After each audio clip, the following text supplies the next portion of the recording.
How long will this require?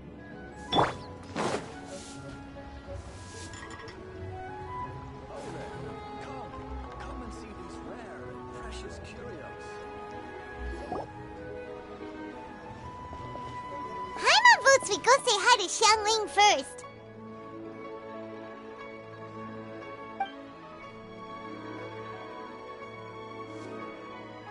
Huh?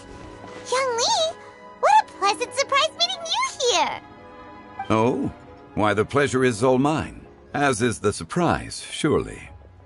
It must be fate that brings us together in this place. How have you fared as of late? Setbacks are inevitable over the course of a long journey. If you wish to share what's troubling you, allow me to lend my ear. There is no need to shoulder all burdens by yourself. You are too kind. So, Xiangling, are you here to listen to stories over tea again? I had originally planned to set out after this last round of tea. However,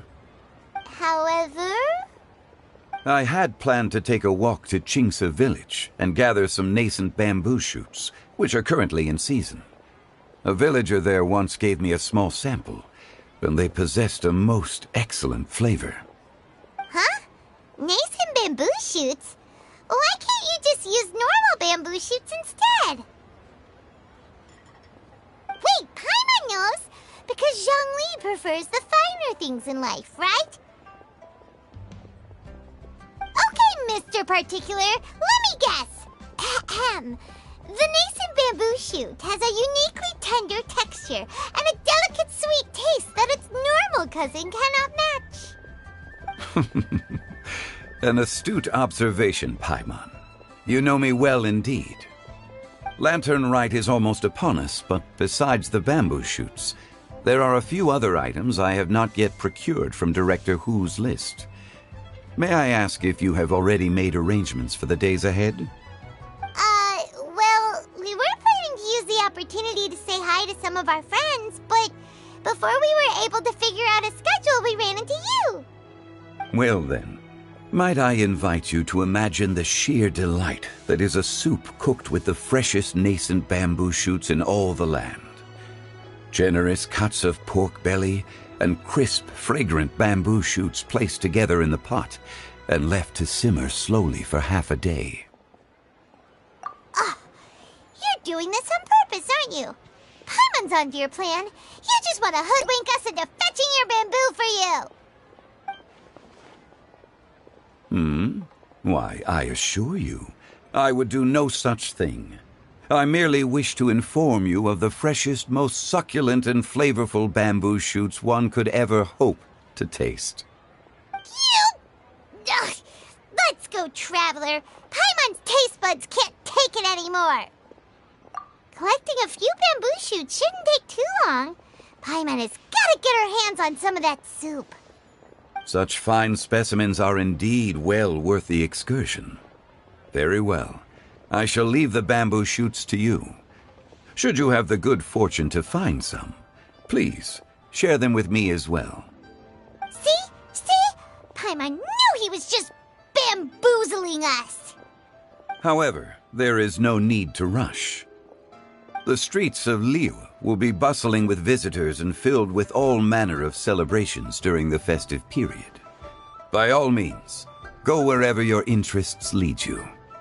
The nascent bamboo shoots would be but a wonderful final touch to a most exceptional feast.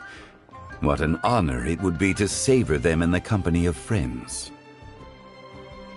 We're heading out. Enjoy your walk, Youngly.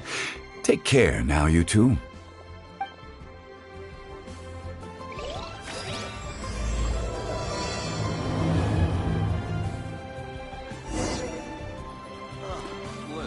What should I try this time?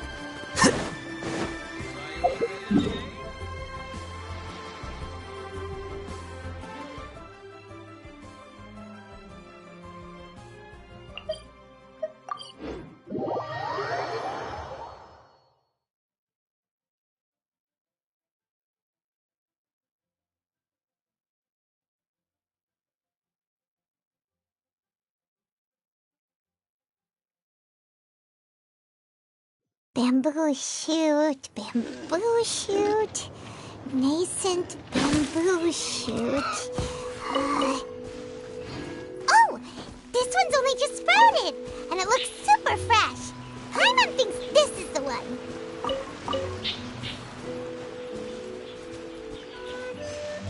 These should be enough. Let's head back. Help! Help! Did you hear that? Someone's calling for help. It's coming from over there.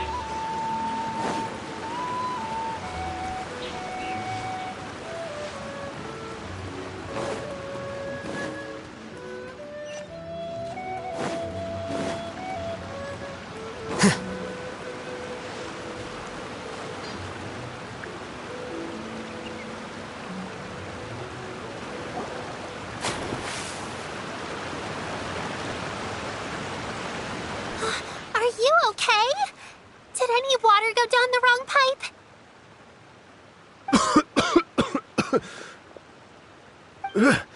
I think I'm okay now. Thank you so much. That was scary. Well, at least you're all right. All thanks to your savior here. Oh, a little girl? Greetings, everyone. My name is Yao Yao. It's a pleasure to make your acquaintance. Whoa, she's so well-mannered. My name's Paimon, and this is the Traveler. I'm Dvorak, a musician from Fontaine. I came through Stone Gate intending to head towards Liyue Harbor, but then I became captivated by the beautiful scenery, and before long, I was completely lost. Just now, I was so mesmerized by the waterfall that I slipped and fell into the water. If it weren't for Miss Yao Yao's help, I shudder to think what might have happened. It's all right, Mr. Dvorak. The splashing around the bottom of the waterfall means the stone path is always wet and slippy. You definitely have to be careful. Next time you're exploring an unfamiliar environment, try to focus on what's right in front of you. Don't let your mind wander. As long as you watch your step, accidents like this won't happen anymore. Yes, ma'am. I understand. I'll remember to be more careful next time.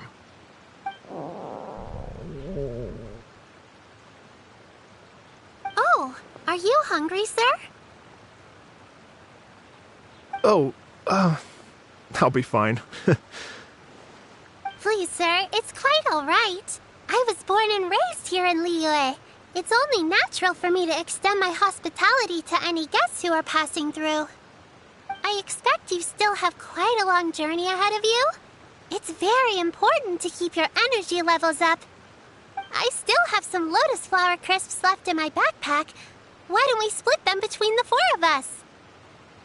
Aw, what a thoughtful kid! She even has some for Paimon! You're welcome. Mmm, so tasty. If only there were more. Having a healthy appetite is a good thing. It means Paimon's still growing. If I'd known I was going to run into you, I would have made a second batch. Hope you're taking notes, Traveler. This is how you treat your Paimon. What do you think, sir? Are Liyue's snacks to your taste? I wonder if they're not sweet enough. No, they're perfect. When I was traveling through Mondstadt, I had a chance to try one of their moon pies. It had a meat filling, unlike these crisps. But apart from that, it seems like they follow a similar cooking process. Both are delicious in their own way. As for Fontaine's cooking, though, it's been a long time since I've had a taste of home. Sounds like you spend a lot of time on the road, huh? I do. It's part of my job. I'm one of the main organizers of the Iridescence Tour. Iridescence Tour? The Iridescence Tour is one of the biggest music festivals in Fontaine. We're looking to expand, though. Our aim is to hold a festival in every nation. At least, all the main organizers share this goal. Unfortunately, It's a long story, so I'll spare you the details. But anyway, so the main reason I'm traveling all around Tavad is to promote our music festivals. But I have some personal reasons, too. Well, what are they? Just tell us already. Let me see. Well, to explain it in full, I'd have to start with a story from my ancestors. I don't want to take up too much of your time. Oh, I love listening to stories. We want to hear it too. Okay, then I'll start from the beginning. The story goes that my ancestor, who was also a traveler, once slipped and fell into a lake during his travels. As he was sinking and gasping for breath, he heard a wondrous tune in the air. They say it was the most beautiful, moving melody he had ever heard. Even in that life and death moment, the ethereal music seized his full attention and almost made him forget the fact that he was drowning. When he finally came to, he found that he had already been brought ashore. Not too far from him stood an unfamiliar woman with an almost divine aura. Once she saw that he was no longer in danger, she left without a word. My ancestor tried to run after her to give his thanks, but although a mere dozen paces separated them, no matter how quickly he gave chase, he drew no closer and remained a dozen paces behind. In the end, all he could do was to bow in thanks to the woman as he watched her walk away towards the rivers and mountains in the distance, before at last he turned around and made his way home. Once he returned to Fontaine, he began to learn an instrument so that he could spread his story far and wide, just like the bards. After generations of retelling, embellishing, and dramatizing, people have come to think of that lady as something like a fairy. The story's become something of a local legend in Fontaine. It's called The Lady Overlooking the Lake. People now say that if you go down to the lakeside and play an instrument, so long as you play a pleasing melody, you will hear a fairy lady who is hiding out of sight, playing along with you.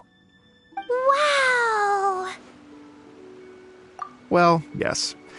As it stands now, it's become a touch too romantic and detached from reality. But I understand the original story and its historical grounding better than anyone else. I wanted to find out the truth of this tale, so I decided to retrace my ancestors' steps and search for that lady's modern-day descendants. Of course, there's no way of knowing where my ancestor fell into the lake all those years ago, so I always knew that the search would be akin to looking for a needle in a haystack. I've spent many years on the road now, and I'm nowhere near as fit as I was in my youth. The wish that I've spent half my life chasing after has now become something of an obsession. Well, I haven't lived half of my life yet, but still, I understand how you must feel. Paimon too! It's like...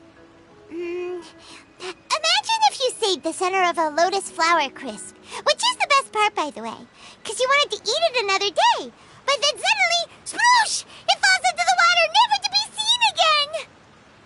Paimon would definitely remember that for the rest of her life. There's no need to feel sorry for me. I've made some progress over the years. For example, I've concluded that the story must have taken place in Liyue. Oh, so you finally found a lead? Yes, in fact, that's an intriguing story in and of itself. I'd always known that Mondstadt is the city of song and freedom, but more recently, I heard that the Anemo Archon returned to Mondstadt for a festival in the fall, and learned that he himself is a patron deity of music. So I prayed for the Anemo Archon's guidance in the Mondstadt Cathedral, and as soon as I set foot back outside the front gate, I noticed a cluster of leaves being blown in the wind further and further west, towards Stone Gate. A friendly local told me that this meant the wind was guiding me in the direction of Liyue, so I followed their advice and made my way here. Right? You get it. I knew I'd find someone that agrees with me eventually. Are you sure? It sounds a bit too much like one of those fake legends told by those treasure hoarder guys to scam gullible grannies from Jingsa Village. Rex Lapis has returned to the world. Just give me some incense and a little more towards the travel fees, and I will pass your gift on to the Lord of Geo and ask him to keep you and your family safe and well. And so on and so on. Don't worry, Yao Yao. We have a lot of experience with deciphering omens and stuff. And anyway, you only got scammed if you handed over Mora, right? Actually, to express my gratitude, I did spend rather a lot of Mora on several bottles of fine wine, which I left at the Statues of the Seven along the way. Oh dear. Well, how about this, ladies and gentlemen? Why don't I bring you all to Yujing Terrace to see Miss Ganyu? I don't know very many people, so I can't help you out much. But Miss Ganyu and the Qixing know just about everything. If you've been scammed, they'll help you get your Mora back. And if the wind was telling the truth, and you want to keep looking for that lady's family, they'll be the best people to ask. But you've already helped me so much. Well, I was going to take some new medicinal herbs and plants I picked to Miss Ganyu anyway, so it's no trouble at all. You know what? It's been a minute since we saw Ganyu too. It should be nice to pay her a visit before Lantern, right? All right. Well, my sincere thanks to you all. I will never forget your kindness. Okay, everyone. Please follow me. I'll be your guide. Remember to watch where you're going, okay? Uh-oh. Paimon's out of a job. Oh well. Paimon will just be a cheerleader instead.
Wow, Liyue Harbor looks very different from when I came last.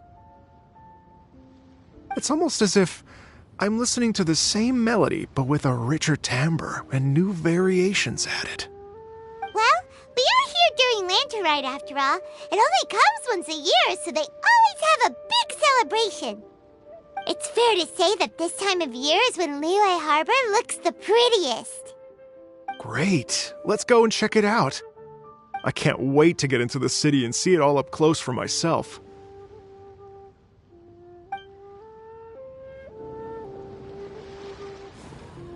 The streets are breathtaking. Smiles and laughter everywhere I look. It's contagious. I can almost feel the music in the air. I have the urge to start waving my conductor's baton. I'm glad that you're enjoying the city.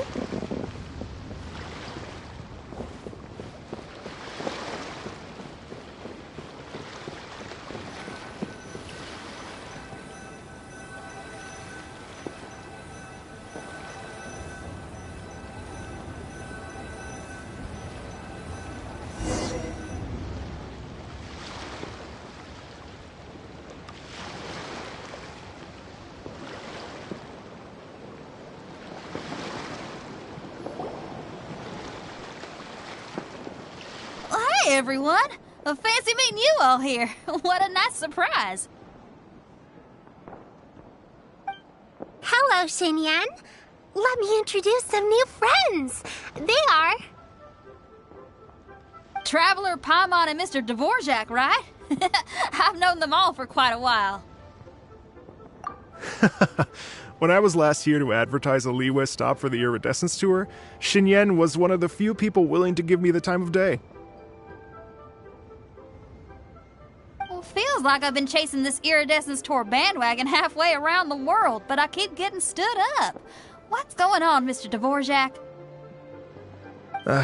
I'm so sorry, Xinyan. We've had a string of terrible luck recently, and every time we've tried to put on a show, something or other has come up to stop our plans from materializing. Is that right? I guess it can't be helped.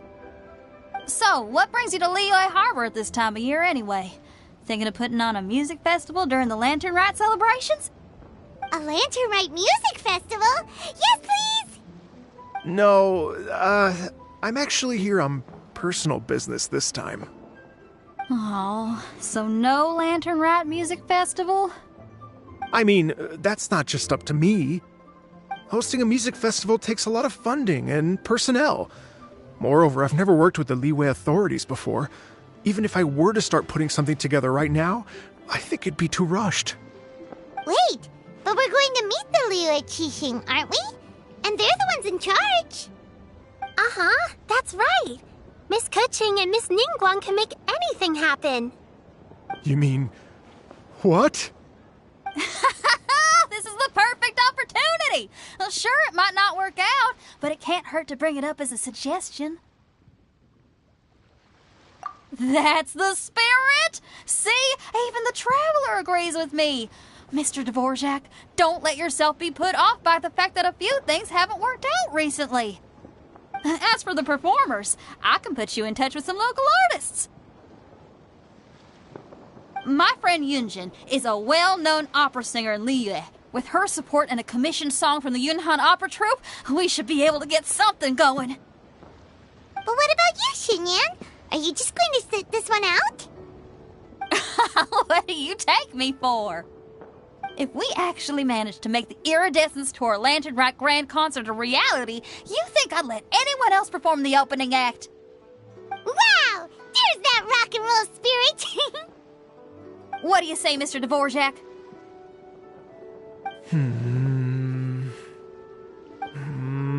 Okay. I'll give it a shot. But the opening act is not something to be chosen lightly, Xinyan. I will judge your work by the strictest of standards, so please make sure you are fully prepared. Are you kidding? I thought you'd never ask.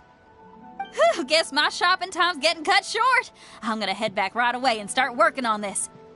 Yao Yao, if you run into your senior on the way to the Qixing, please send her my regards. Okay, I promise I will. Good luck with your music, Xinyan. You've got this, Xinyan! So about the senior of yours Xinyan mentioned just now, is that anyone we know? Yes, it's Xiangling. She's mentioned you two before. Xiangling's always thinking about cooking. Whenever she gets scrapes or burns, she just leaves them to heal by themselves. She definitely needs someone around her to look after her. I know you must have looked out for her a lot too in the time you've known her. So, thank you for that.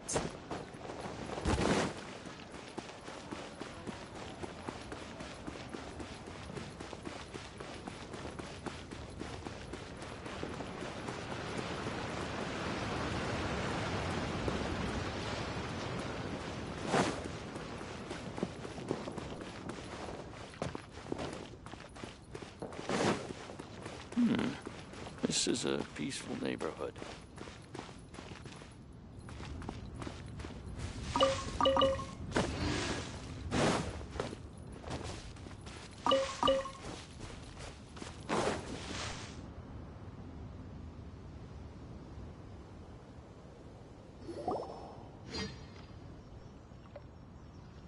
Oh, it's Master! Is it okay if I go and say hi to her?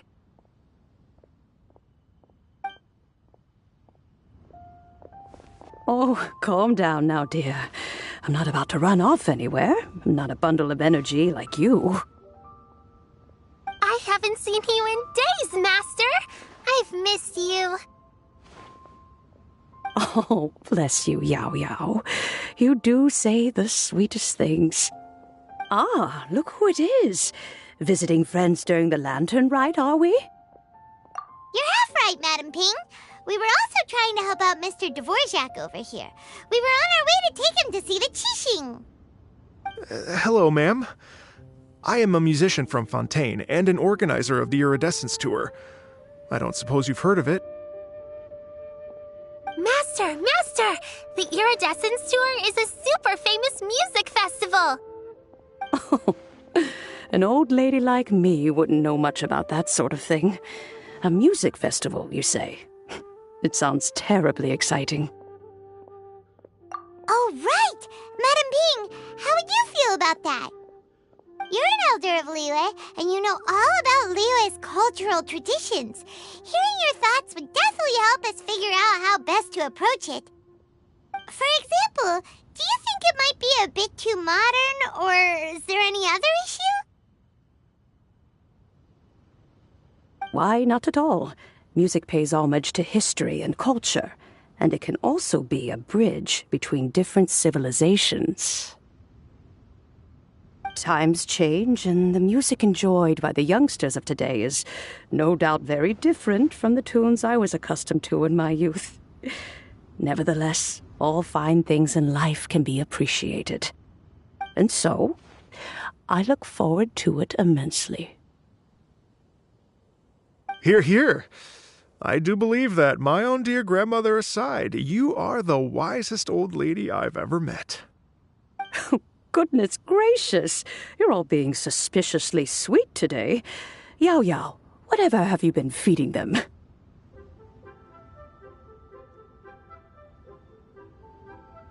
Master, you're in such a great mood today. You're even cracking jokes with the rest of us. Oh, well, I'm sure you must have plenty to be getting on with. Yes? Run along now. Don't let me hold you up. Thanks, Madam Ping. We'll see you again soon.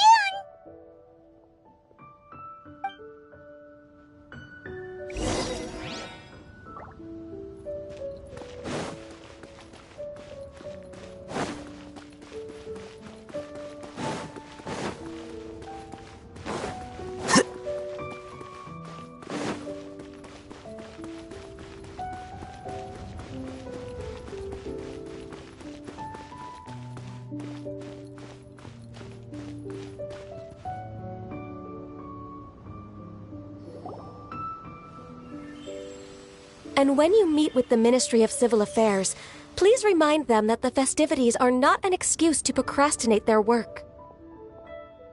Understood, Miss Ganyu. I'll take my leave now.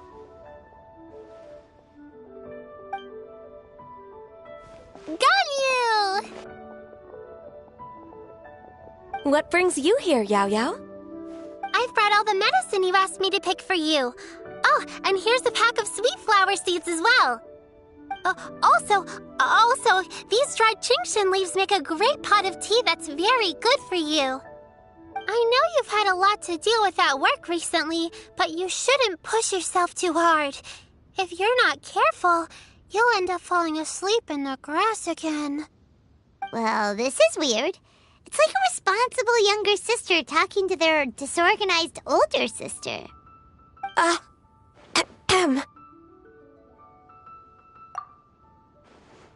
Thank you, but Paimon's criticism is quite valid. I do have a tendency to neglect matters outside of work, and that's something I should improve on. Oh, my apologies. I don't believe we've been introduced. Ah, Paimon will do the honors.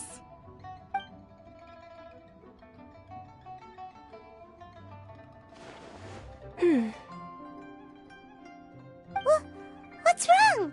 Did Paimon go over everything a bit too fast? It's definitely an ambitious plan. If there's anything you didn't quite catch, Paimon's more than happy to go over it again. It may be a little difficult to make this happen. Oh? Well, The Lantern Rite is the most important festival of the year. Our celebrations must not only be visually spectacular, but also appeal to the tastes of Liyue citizens from all walks of life. The Iridescence Tour is relatively unknown in Liyue. It's difficult to predict how a brand new show will be received. It would be quite risky for us to bet everything on this one music festival. All very valid points. I completely understand. Therefore, we will not replace or cancel any of our pre-existing program. However, I will submit a proposal requesting to put the Iridescence Tour special performance as the final act of this year's festivities. Some live music will certainly add to the festive atmosphere on the night of the Lantern Rite. As for the venue, let's reserve a space at the docks.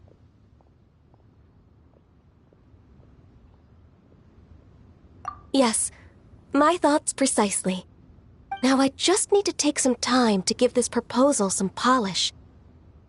As long as I clearly lay out the pros and cons, and highlight the key points of the proposal, given that Ping and the Traveler have both given the idea their blessing, I'm confident that Qixing will be sure to give it serious consideration. Mr. Dvorak, I will need to discuss with you the number of musicians who will be coming to Liyue, as well as their catering and accommodation requirements. Oh, yes, certainly. Let's step to the side and discuss further.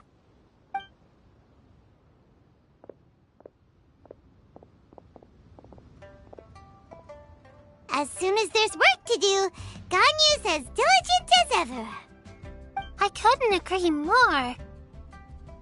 Master once said that everyone has things that they are good at and things that they are less good at.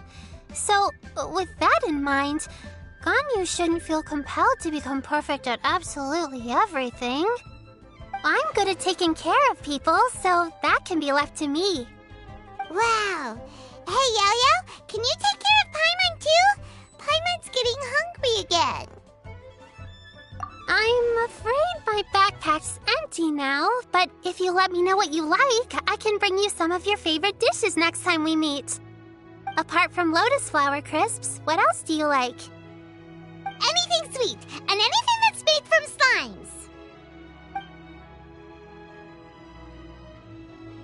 slimes. Here's what I've drafted so far. Anything else you want to add? No, this is excellent. I'm racking my brains, but I don't think you've missed a single thing. Perfect. Then we'll leave it as is. I'll go make an official copy. Oh, perfect timing. We were just wrapping up our discussion here. Not at all. Every second counts for a complex proposal such as this. I will inform the Qixing of this development immediately. Please give me a moment to pass on the message. Yao Yao, thank you for bringing my herbs. I will make sure to take them. Remember to make tea from them first, Ganyu. You mustn't just chew them raw. I will. Okay, I should be getting back. If Yao-Yao stays out for too long, Mom and Dad will be worried sick. Everyone, I'm sure that the music festival will go off without a hitch, so don't worry. And in case I don't see you before, I wish you all a very happy Lantern Rite. Thank you, Yao Yao. Happy Lantern Rite to you, too. We should go get dinner together sometime!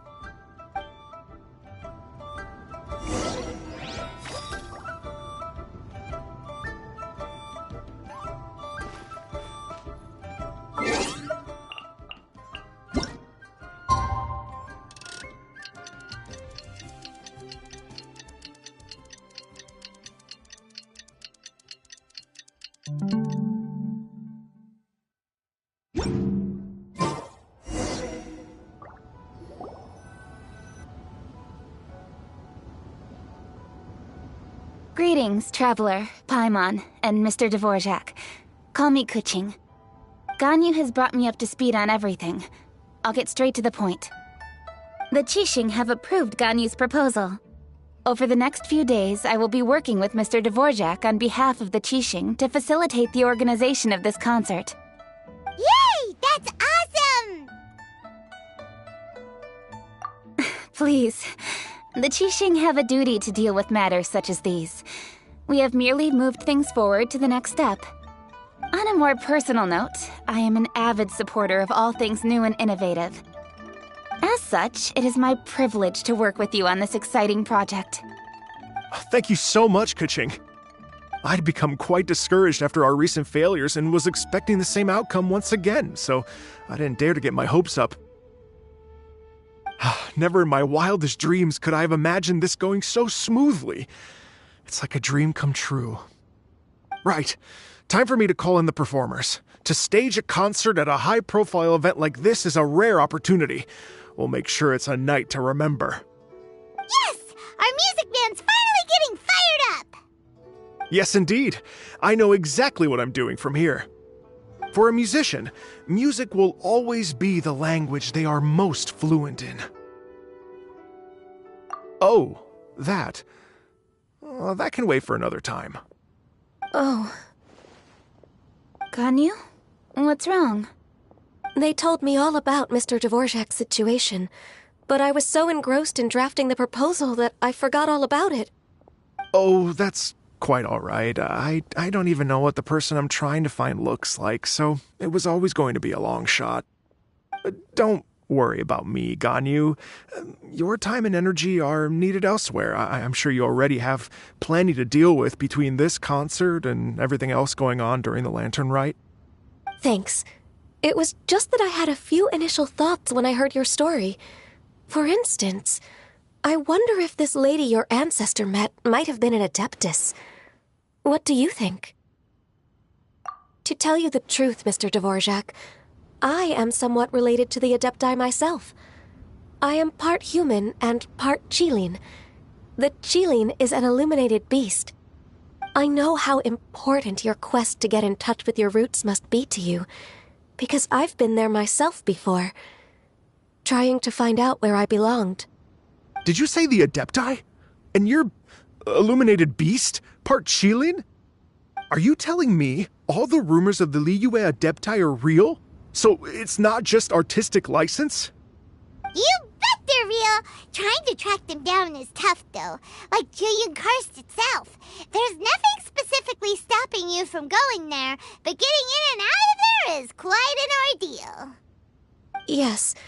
Anyway, if you're looking to uncover a lost melody or shine light on a forgotten aspect of Liyue's cultural history, I'm probably not the best person to ask. But if it's a person you're looking for, then I just might be able to help. I see. I think I understand the situation now. In that case, Ganyu, shall we divide the work between us? Yes, that was also my thought. Great. So Mr. Dvorak and I will concentrate on things here in the city to make sure the concert goes according to plan. In the meantime, Ganyu will reach out to our network and try to find the person he's looking for. How's your workload at the moment? Will you be able to make time? I can probably get through everything in 2 days, as long as I don't sleep. Wait, what do you mean as long as I don't sleep?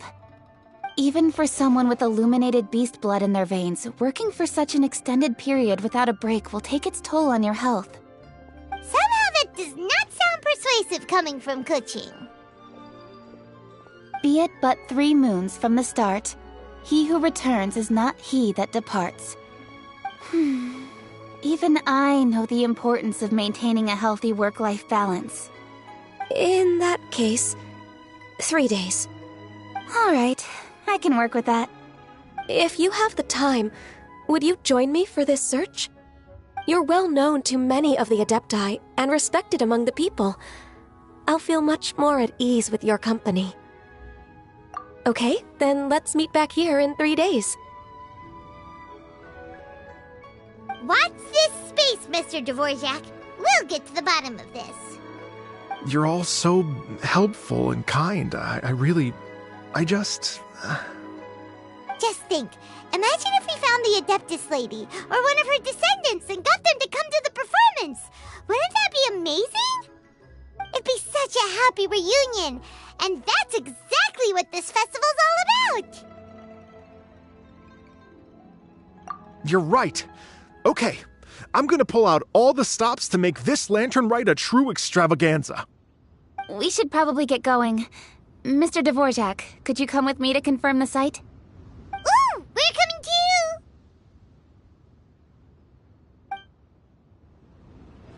I was wondering, what are your thoughts on music? What does it mean to you?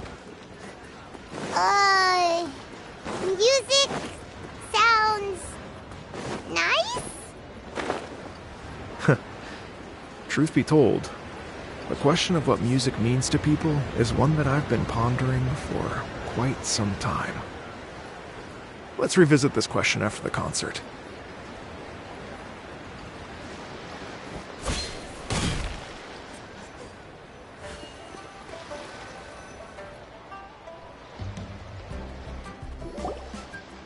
Lady Yuhong? Baiwen, what is it? Per Lady Ningguang's orders, I've been gathering intelligence outside of the city with the goal of uncovering and dispatching any trouble ahead of the festival. I am told that a strange melody was heard somewhere along the coast. I was wary of investigating further on my own, so I was just on my way to report this incident to Lady Ningguang. But I'm worried that if we don't act right away, we may miss the window of opportunity to take appropriate action. I understand. In that case, Yeah,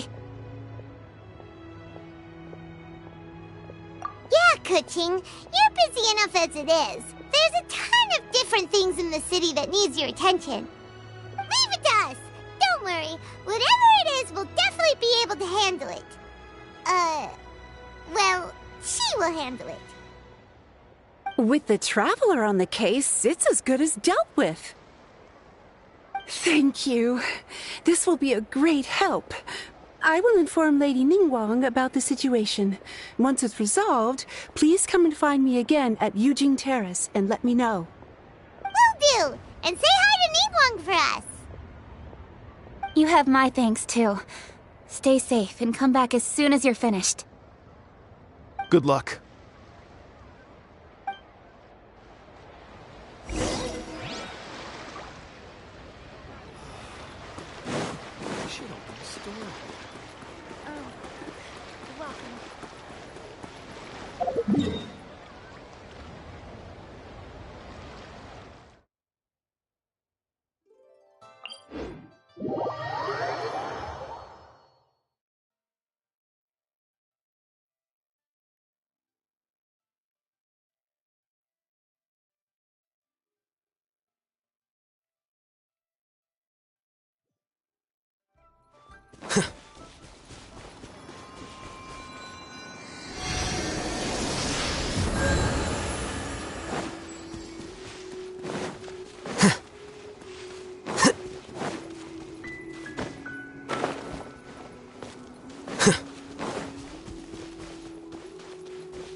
Said the strange tune was coming from around here, right? But Paimon doesn't hear anything. There doesn't seem to be a soul in... I was just wondering who in their right mind would come out to a place like this. So, it's you two. Yeon! How'd you sneak up on us like that? You nearly gave Paimon a heart attack! You look pretty alive to me. Can't have spooked you that bad. Fair enough. Ah, you're here for that too?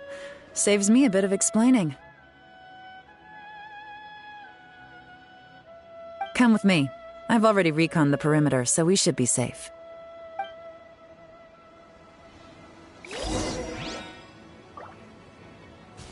Yep.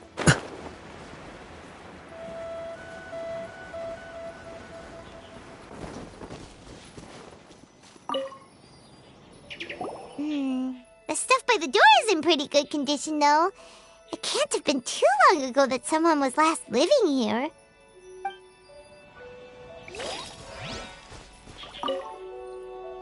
This place is completely empty. There's nothing valuable left here at all.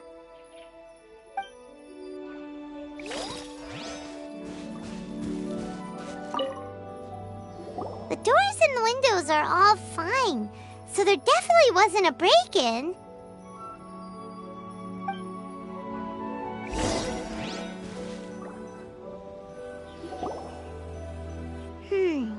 How strange. It looks like it's been looted, except for the fact that there's no sign of a struggle. The bad guys could have sneaked in while the owner was gone, but then how do you explain why the door and windows are intact? Seems you've done a pretty thorough inspection.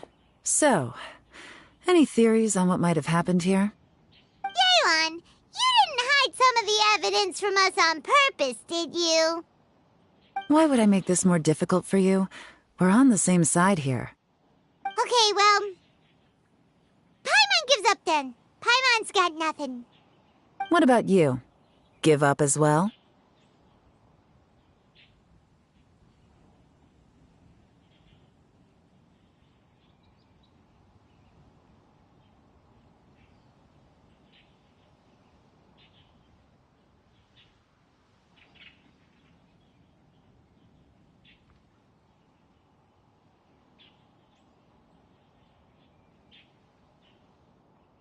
Yep. It's not obvious at first sight, that's for sure. To be honest, I was only able to put it all together because of some background knowledge about this area.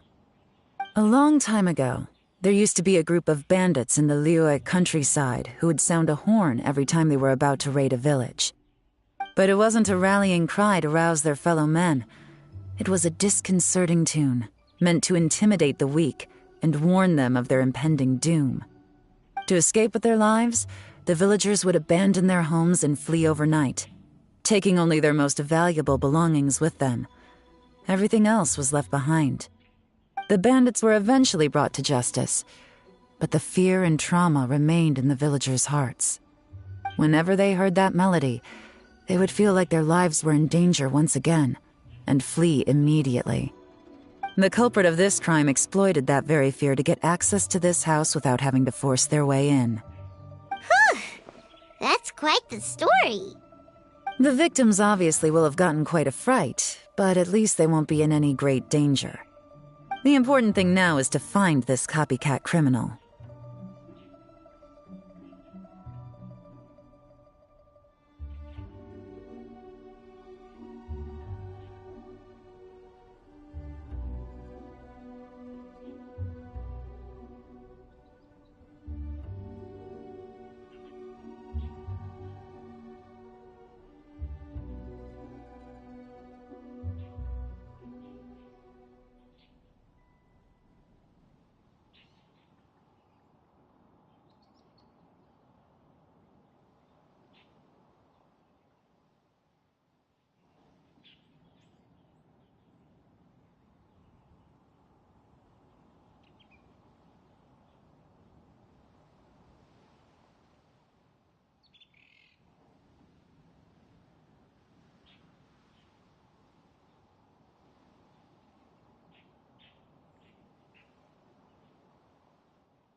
On any other day, that'd probably be a good idea. Unfortunately, it's not gonna work today.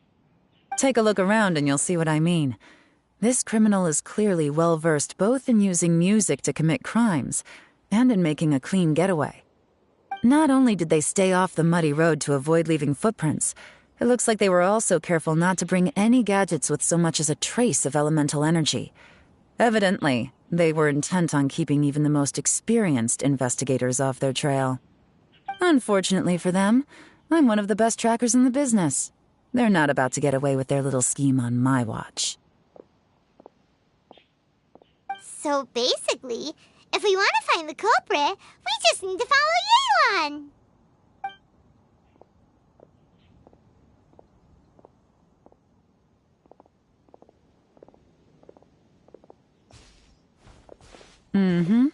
As long as you can keep up.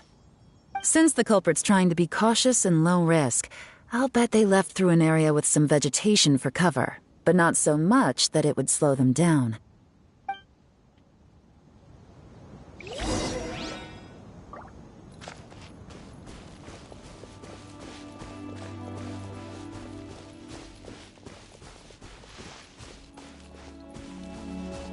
Here, look at this. These tracks are superficial, but they definitely didn't occur naturally. Something heavy was being dragged this way, meaning we're headed in the right direction.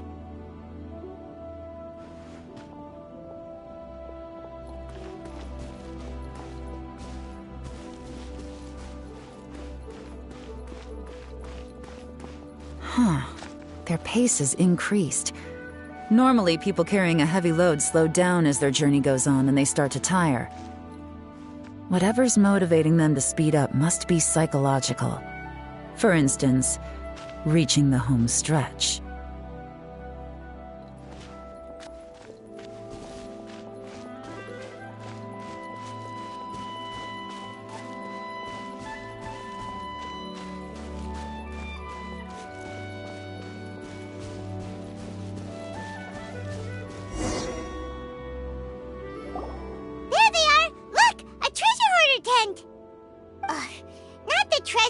Again, and so close to Lantern Rite, too.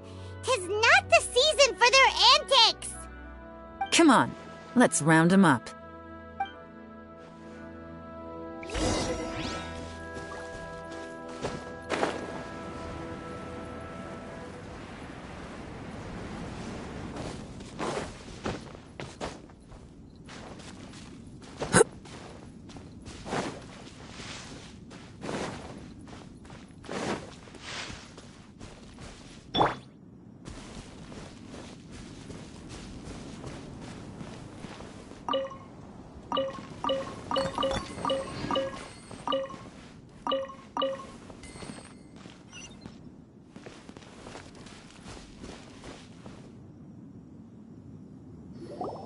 Hey!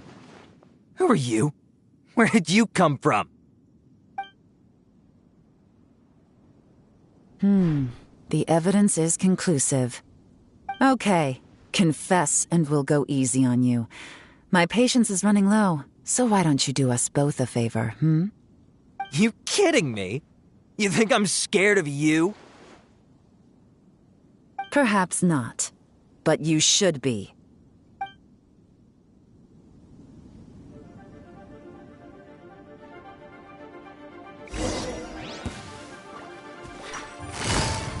Gotcha! You're open! Curses. Seems like you're not all talk after all. There's no going back now. Better up my game. Busted!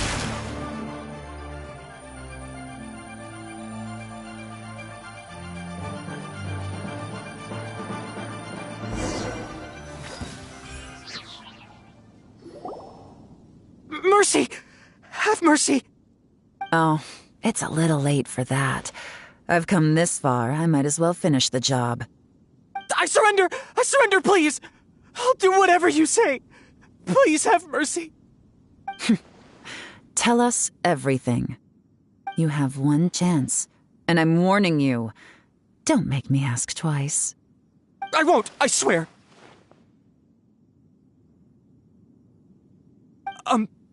So, Lantern Rite's nearly here, and like a lot of people, I wanted to buy a few nice things. I know I'm with the treasure hoarders and everything, but I don't really have any kind of experience with robbing people and whatnot. So I don't have the guts to break into somebody's house. Wow, you're really going to complain to us about that? No, not at all. I'm just telling it how it is. Okay. Continue. I racked my brains trying to think of what I could do, and eventually I remembered something from back when I was a kid. The bandits would blow their horn, and my grandma would grab us kids and run. I remember the tune, so I figured I'd try it for myself. I mean, just to see what would happen.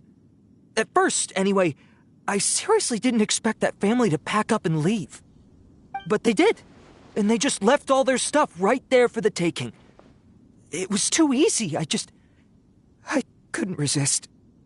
It was completely wrong of me. I know that now. I'll return everything that I took. It's all still in perfect condition, and it'll be like it was never gone. Please, give me a chance, huh? Let me make it right. Give you a chance, huh? Sounds to me like you'd rather strike some kind of a deal than spend Lantern Rite behind bars. Yes? Yes? You know how to bargain, I'll give you that. It's just a pity that you didn't confess at the first opportunity. You'll have to take a walk with me. Once we've returned the goods, we'll find the owner of the house, and you can apologize to them in person. After that, I'll escort you to the Ministry of Civil Affairs. Yes, ma'am! You know, as a former victim of this kind of crime yourself, I doubt anyone understands the fear you inflicted quite as well as you do. Does your greed matter more to you than your fear? More to the point, if you can play a tune from memory, don't you think you should be capable of making an honest living? You mean...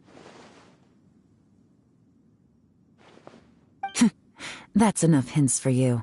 You'll have plenty of time to reflect on all of this yourself. There's not much left to wrap up, so I'll take it from here. Guess this is where I'll say goodbye. What is it? Is there something else?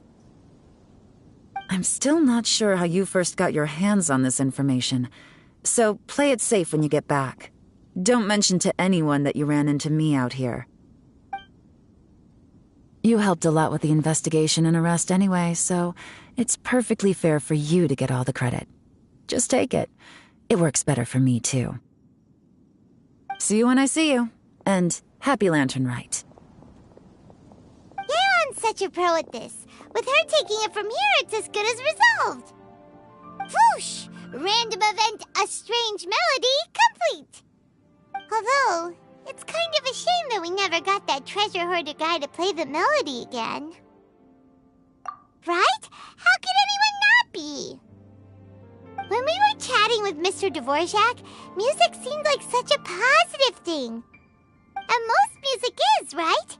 It can help us relax, feel all warm and fuzzy, recall happy memories, or even just think happy thoughts. Paimon never imagined that music could be used to commit crimes. Oh, really? Huh. Makes sense. Paimon's musical understanding improves again! Well, anyway, now that everything's resolved, let's get back to Liyue Harbor. Byron's still waiting for us with our random event rewards.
While the Millilith stands guard, evil shall never prevail.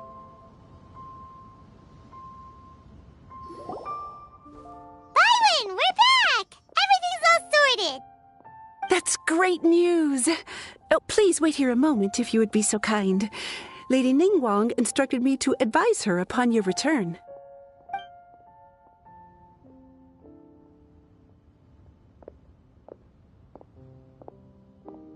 My greetings to both of you. Long time no see. No need to be so formal with us, Ningguang. We've known each other for a long time now. You must be super busy with all the preparations for Lantern Rite. Don't mind us.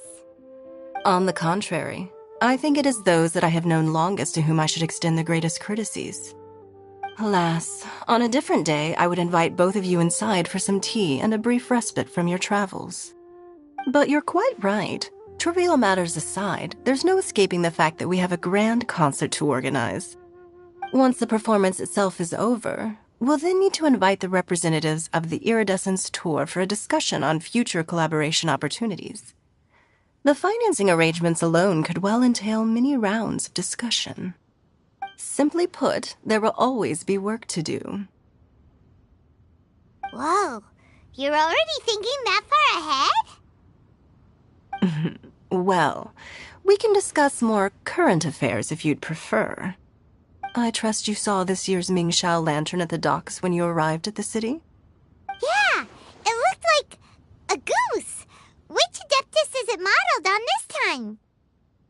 Sea Gazer. I believe you're familiar with the name. Legend holds that he was free-spirited and easygoing. People described him as a cheerful soul and a loyal friend. On this marvelous lantern rite, we pray that the fallen heroes may be guided home. If the sound of music can flow like the rivers and streams into every corner of the land, perhaps the souls of those who have gone before us will hear the song of a new era. I wonder whether the melodies will be to their liking. Oh, they're gonna love them. Paimon's sure of it. At least, if the guy you mentioned is anything to go by, the Adepti and heroes of the past sound like a positive and free-spirited, cheerful bunch. They're sure to be open to new music. Well, let's hope so. I heard that you'll be going on a search with Ganyu to find the descendants of a fairy lady from a Fontaine legend. I'm sure this quest to uncover the truth behind an ancient story will turn into a most charming tale. Do share it with me, won't you? I couldn't bear to miss out.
Book learning alone is not enough. Looks like it's about time for us to meet up with...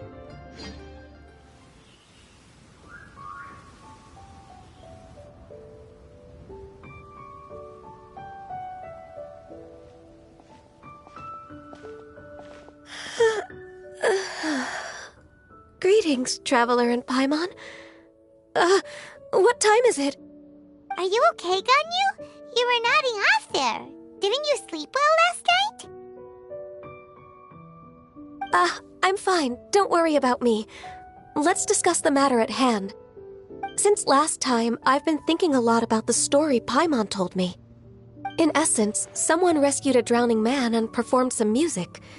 If that were all there was to it, it could have been many people, human or Adeptus.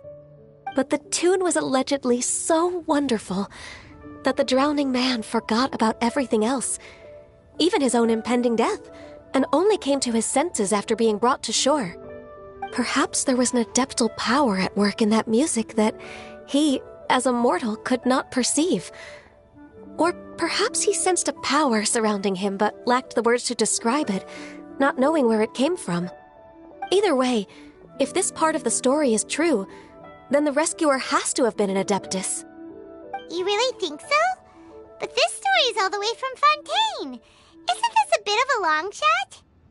Also, Paimon's really curious about how people from Fontaine think this fairy lady looked. Ooh, like a crystal fly's wings? That would be pretty cool. But Paimon definitely can't imagine any of the Adepti looking like that. Actually, Ganyu, if you had to save a drowning person, how would you go about it?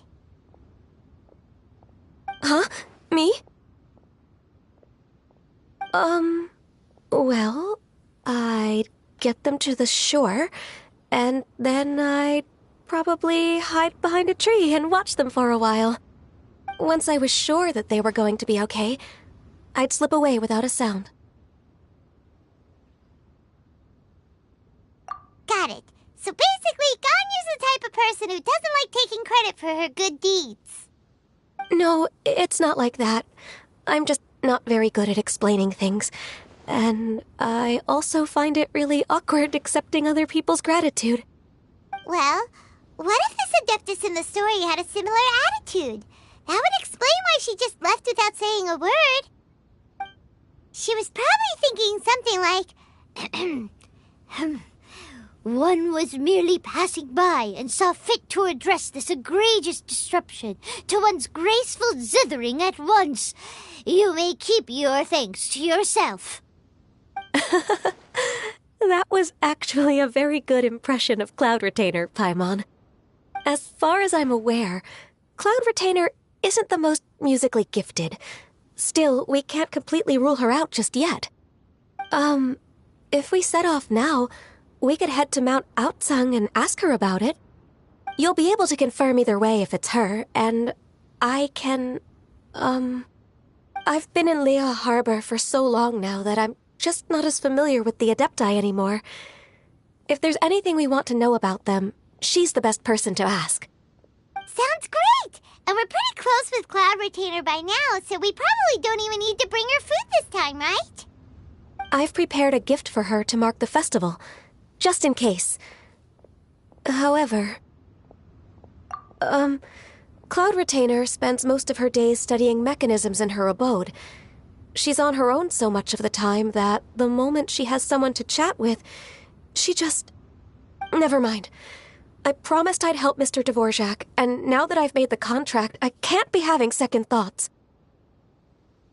Traveler, Paimon, let's set off for Cloud Retainer's abode. Seems like this is a tough decision for Ganyu, but she's made up her mind now. Paimon gets why she'd be so anxious. Okay, how about this? If Cloud Retainer tries to start telling stories about her again this year, we should pipe up and change the topic. Wait, did she leave already? Hey, Ganyu, wait up!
Paimon's so tired from trying to keep up. Don't either of you need to take any breaks? I can't believe it. Cloud Retainer is not here. Huh? Did we miss her? She doesn't like to travel, so in the past, it's always been the other Adepti who come to visit her during the festivals. True. Now that I think about it, Cloud Retainer would be quite capable of taking care of anything on her own. There's no need to worry about her. Since she's not here, I guess the next step is to check all the other Adepti abodes, one by one. Uh-oh. Will it involve a lot more traveling?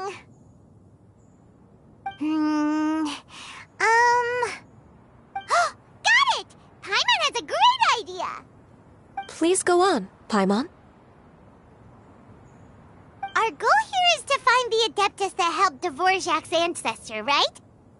We can't hear any music right now, but if she's really as nice as the story suggests, she'd definitely come to help anyone who was drowning, right? Yes, I think that's fair to say. So, all we have to do is get the Traveler to pretend to fall into the water, and the Adeptus will come to the rescue! You know perfectly well that Paimon can't swim! Paimon would sink like a rock! Just trust Paimon! The water's pretty deep over there! Quick, swim to the very center!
What is going on?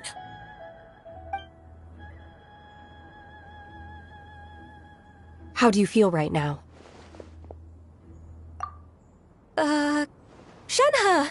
And the Conqueror of Demons! Why don't you say something? Please don't make Paimon explain it. Okay, fine. Paimon will explain. We're looking for an Adeptus who's good at being a lifeguard and playing music.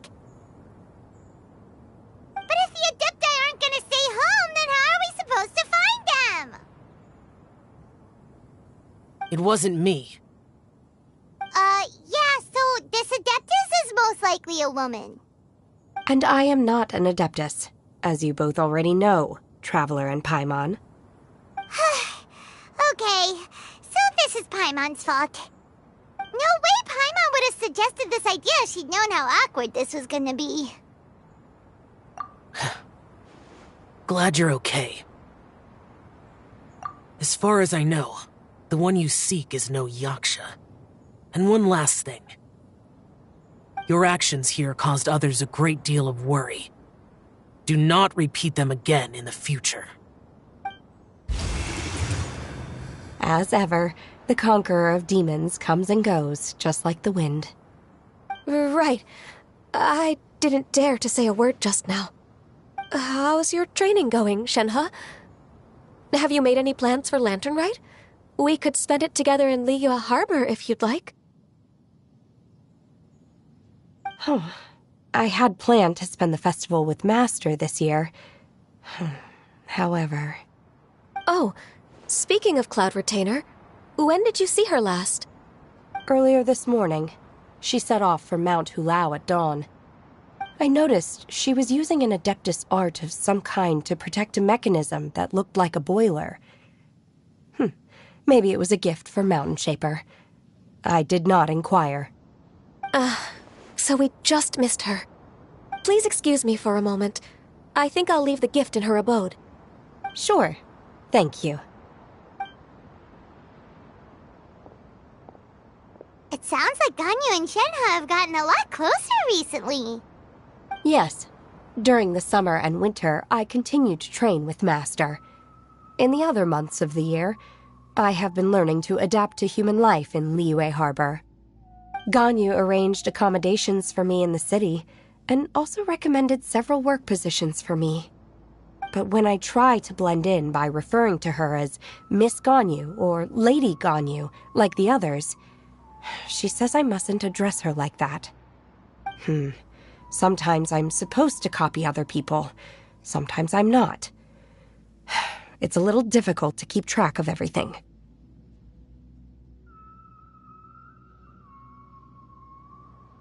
Oh, is that what it is? Noted. So, you came looking for Master today because you wanted to ask her about the Mystery Adeptus. Is that right? Yep. Oh, speaking of that, have you ever heard any music while out training in the mountains? Music? What is that? It's, a kind of a happy or relaxing sound. Or, a nerve-wracking sound. Or even a terrifying one. Okay, I'm done. I also left her a note so that she knows where to find us. We won't miss her again. Yay! That's really helpful. Thanks!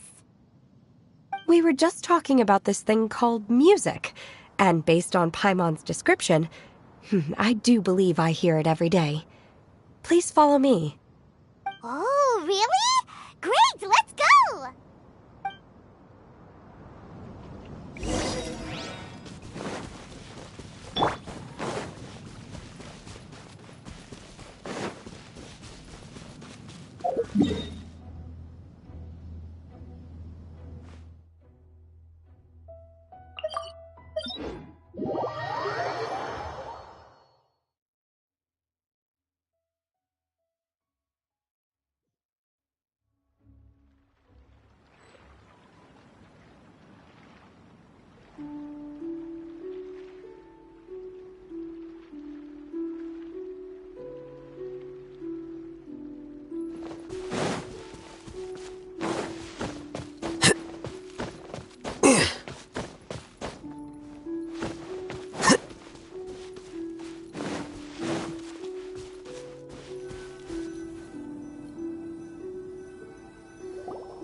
This is the place. I enjoy training here to the sound of music.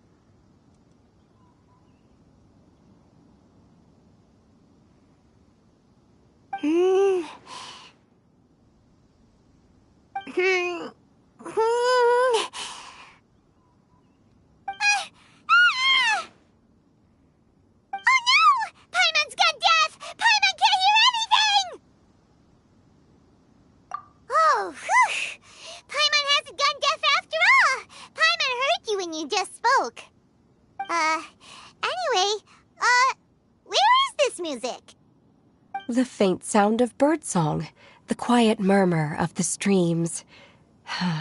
These are relaxing sounds. Are they not the music of which you speak?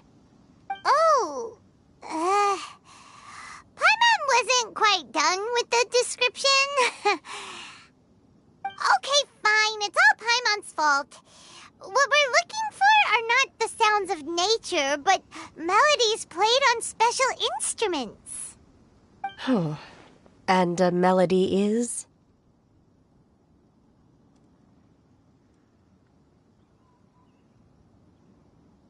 Huh? Hey, why don't you just sing that one melody Shen has heard before? It'll probably help her to understand what we're talking about.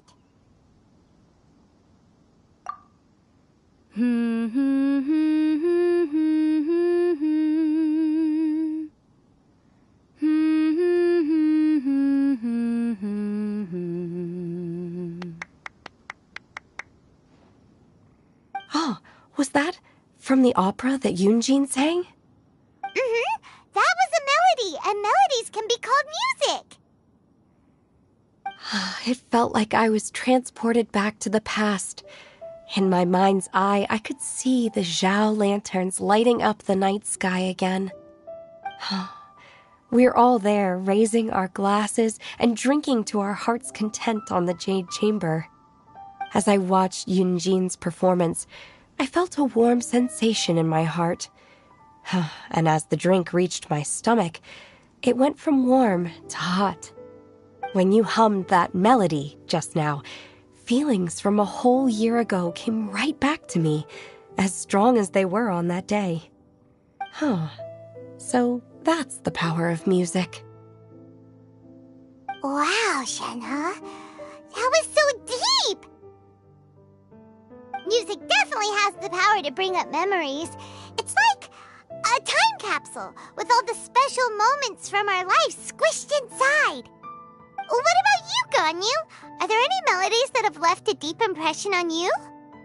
I don't remember if my parents ever sang any lullabies to me. I know some local folk songs, and a few other things come to mind, too. The songs of the sailors down at the docks, the little ditties that the vendors call out in front of their beloved shops, the tunes of folk artists performing on the streets.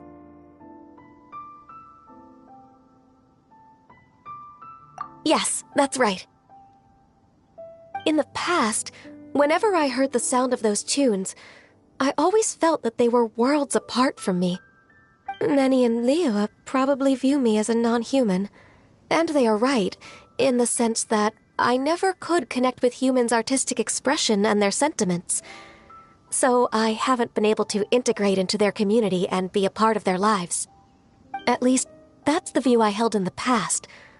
Only more recently did I start to realize that the only barriers are ones that I have erected with my imagination. The way those melodies make me feel isn't all that different from other people after all.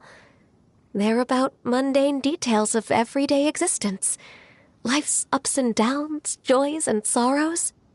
Even though we come from different backgrounds and have different stories to tell, when it comes down to the most common things that we see and experience around us each day in the city, in that sense, we're all the same. You go, Ganyu! You're really making progress. You have loads of friends in Liyue Harbor when you think about it. Okay, maybe some are more like coworkers and bosses, but at the very least, Keqing and Shenhe are your friends now, right? Yes, I am. Technically speaking, we should refer to each other by the conventional forms of address used among fellow disciples. But now that I know what constitutes a friendship, I do believe we are more friends than co-disciples. Thank you, everyone. Once the days are warmer, I would like to host you at my home in the city. Please invite Keqing as well. I've planted many types of flowers. I'm sure some of them will be to your taste. You are too kind. I couldn't possibly. Nonsense. You are my friend. I have cultivated and cared for the flowers just as you taught me. Once you've seen them for yourself, I am sure you can advise me how to do an even better job next time. I will save some for decoration. We can feast on the rest. Then, thank you in advance. Wait, what is that saying again? If you insist? Do people say that? I'm not completely sure either. It doesn't matter, okay? You got the point across. No need to split hairs. Paimon's more concerned about your idea of a girls' night out. Eating flowers? Really? Does this have anything to do with you both being the disciples of that illuminated bird?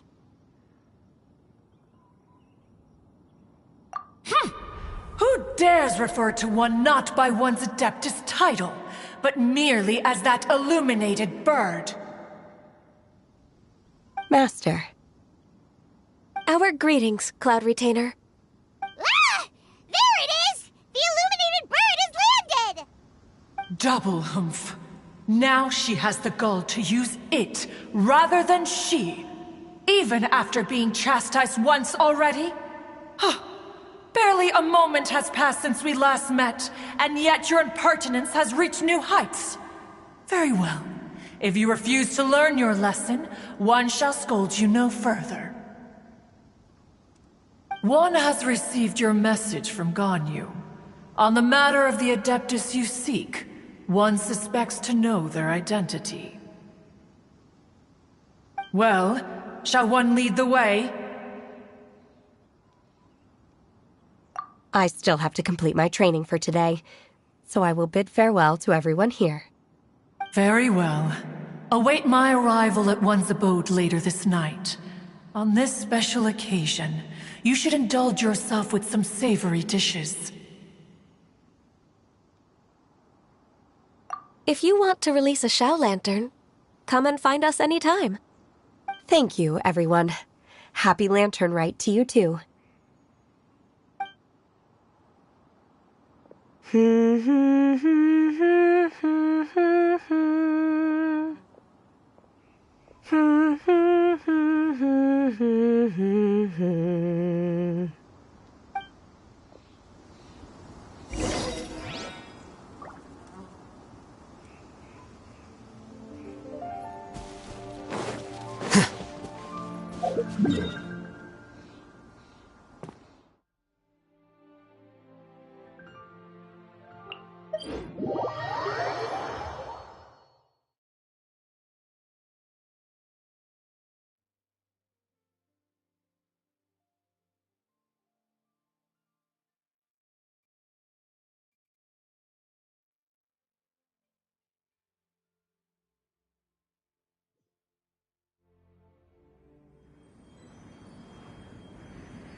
Is this Quaily Plains? Cloud Retainer, why did you bring us here? Ganyu is of course familiar with the name Guizhong, but have you ever heard of her? Guizhong is another name of Agentis, the god of dust. She was extroverted in nature and adored social gatherings and inventions alike. Long ago, this region was yet a prosperous assembly. Guizhong often invited her friends to visit her home, reserving for us seats around the largest stone table. Sea Gazer would always bring out his latest treasure and place it upon the table. He could be quite the braggart. Though usually a mild-mannered fellow, when it came to those collectibles he was so fond of, he always loved to show them off. Paimon remembers that name. So that's what Sea Gazer was like. He was an old friend and a former rival. One has many memories of him. Once he had brought out the treasure, it would predictably become the center of attention. Neither Guizhong nor one was content to let him just steal the spotlight. So we would then also present our proudest mechanical creations. As Adepti, we were each gifted in our own ways, and naturally proud of our accomplishments in our respective fields of expertise. As a result, one often quarreled with Sea Gazer. His treasures were not even of his own making. He just used his exploration skills to dig them out of the ground. How, pray tell, could he compare to me, when every single one of one's accomplishments were crafted by one's own hand? Cloud Retainer, you are getting competitive again. One digresses. Regardless, every time an argument occurred, Guizhong would come over to watch us during our mutual lambastics. On some occasions, she would join in, and on others, she'd take one of us by the limb and start uttering the most ridiculous nonsense. What kind of nonsense? No kind of nonsense were we spared. Sometimes she would brazenly opine, why argue between yourselves when neither of you could ever hope to beat me? Other times, she would make unsolicited suggestions, such as, once you two are done arguing, let's go to the foot of the mountain and grill some meat. She always sought to make everyone happy, and one must say, she had quite the gift for it. No matter what nonsense she said, one never felt bothered or offended. It also helped that she never referred to one as that illuminated bird or lady bird. Come on, get over yourself! Anyway, just as our impassioned arguments would reach the apex of acrimony, Marchosius would bring his delectable dishes to the table. Who would dare snub the stove god and his wondrous creations? At the sight of him, we would all immediately drop the argument and prepare the table for a night of feasting and drinking. Back then, one was always bothered by how the cups Rex Lapis brought were always too square for one's taste. Can you see yourselves ever enjoying a drink from a square cup? Then you are most tolerant, but that is its own virtue. Even one could never find fault with Marchosius's cooking. As we ate, Guizhong would continue to find topics for conversation, filling the table with humor and laughter. Each of those old fossils had their character flaws and points of obstinacy. So why was it that whenever we dined together, we always had a marvelous time? We would drink together from a spot high in the mountains until the moon set and the sun rose, and only then would the banquet finally come to an end. Streetwood Rambler would often remain to admire the flowers with Guizhong before returning to her own abode. The glaze lilies were far more abundant back then. Entire fields of them would appear to the eye as a veritable sea of flowers.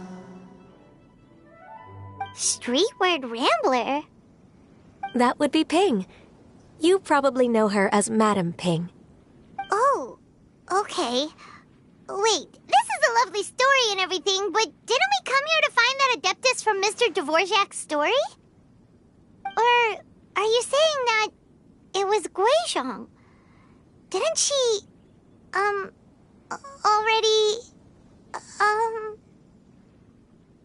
Alas, long has one avoided this place for precisely that reason. The sights here are a reminder of a time long gone, and evoke much sorrow. One should have guessed that you would disrupt one's poignant moment of mourning with your incessant questioning. No matter, one will share the whole story with you now.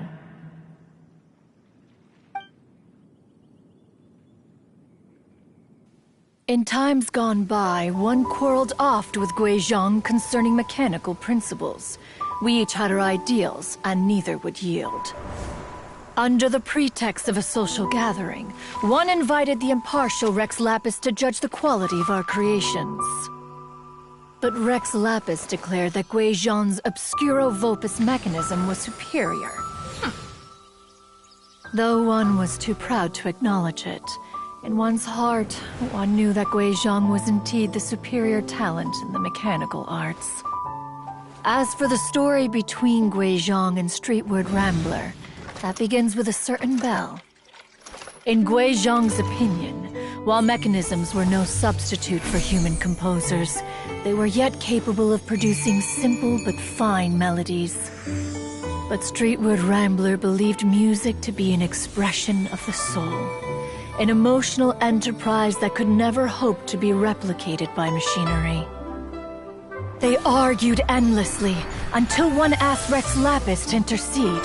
He confiscated the bell and designated it for ceremonial use. Thereafter, one would often find them convening in the mountains, discussing music, mechanics, and all the affairs of the mortal world. But these good times were not to last. War broke out between the gods, and soon engulfed the Guili Plains. Gui Zhang was overpowered by the enemy, and fell in battle. When Streetwood Rambler and I arrived at the scene at long last, all that remained among the ruins was her lifeless body. After this, at Streetwood Rambler's request, Rex Lapis granted her the cleansing bell for safekeeping. To honor our friend's memory, one made a few finishing touches to her ballistic device. Many lantern rites have passed since then. Many greetings and goodbyes. Upon what do you gaze? The Guili Plains? No. It's everything.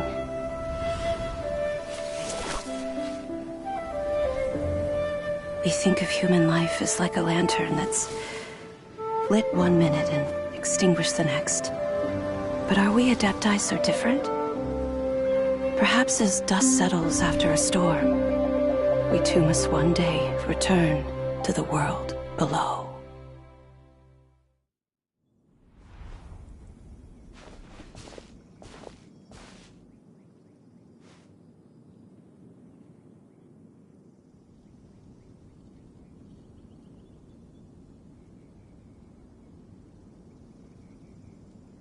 What? You have loads of friends, and you seem pretty chatty. Just because one is not ignorant of social graces does not mean one is fond of them. One is perfectly capable of partaking in conversation despite being introverted. But in the end, one is nothing like Streetwood Rambler. She is dauntless but thoughtful, not to mention eloquent and wise. Moreover, her friendship with Gui Zhang was far greater than one's own. Back when they were rivals, they would often compete against one another in the realm of musical composition. That cleansing bell was one of Gui Zhang's proudest works, having the ability to both compose and perform. Wait, that's weird. Didn't Madame Ping say she pestered an old friend for that bell? And she also said something about being a vain beauty when she was young or something. Streetwood Rambler, a vain beauty. My foot. That bell has a sad history. Clearly, she refrained from sharing with you the truth of its origins, since the right time had not yet come. As for her old friend, who else could it be? As soon as Streetwood Rambler heard that a certain Zhang Li wished to borrow the bell, she realized that the man was none other than Rex Lapis, and that he had made an enormous decision. After all, we all have known each other for several millennia. Some things between us are implicitly understood. Whoa! So they were talking in secret code? Oh, Paimon did not see that one coming. Enough of your intrusions. Where was one up to? Ah, yes. One remembers now. The cleansing bell is powered by a mechanical art, and can be used to great effect as an accompanying instrument. After the passing of its creator, it was used on numerous occasions during rites of parting. But Streetwood Rambler did not acquire it from Rex Lapis for the purpose of producing further funerary tunes. No. Each time she rang it, it was to play the tune that Gui Zhang composed on it. The two once clashed over their beliefs about the meaning of music. Who would have thought that with Gui Zhang's passing and Streetward Rambler's mourning, two tunes composed in discord would eventually become one harmonious composition?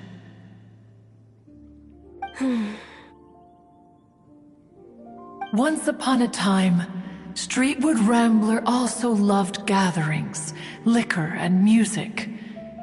But after Gui Zhang passed, she preferred her own company. She could often be found sitting alone at a mountain summit, contemplating and reminiscing with her zither. The music would go from mournful to soothing to impassioned. Many years passed before she finally composed a melody to her satisfaction. In celebration, she played the tune to the clouds. Regrettably, one has only ever heard her play that tune once. Which brings one back to the matter you've been investigating. Perhaps it was during that performance that the ancestor of your Fontaine friend fell into the water and was saved by Streetwood Rambler. But if she was so happy with the melody, why would she only play it once? One was also greatly perplexed by this. After suppressing one's curiosity for a long while, one finally approached her and asked why she would retire the tune after having spent so long on it. In response, she said, "Though the strings that played that melody survive, the one who inspired it is gone. Tell me, Cloud Retainer, when the one attuned to my soul is no longer here, who else could hope to understand this tune?" Aw, poor Madam Ping. I just remember being taken care of by you when I was young. Once the Archon War came to an end, I stayed behind in Liyue Harbor to honor my contract. Although I met Gui Zhang a few times, I never knew anything of this particular story. Gui Zhang was quite the visionary, but tragically passed before her time. Her manuscripts still lie unfinished in the realm of clouds. Blank pages give one cause for contemplation on what might have been. Had you not decided to search for that mystery Adeptus, perhaps these stories, too, would have been lost to the sands of time. As of now, you know the truth. That the Adeptus who rescued the drowning man was none other than Streetwood Rambler. Do you intend to discuss this with her?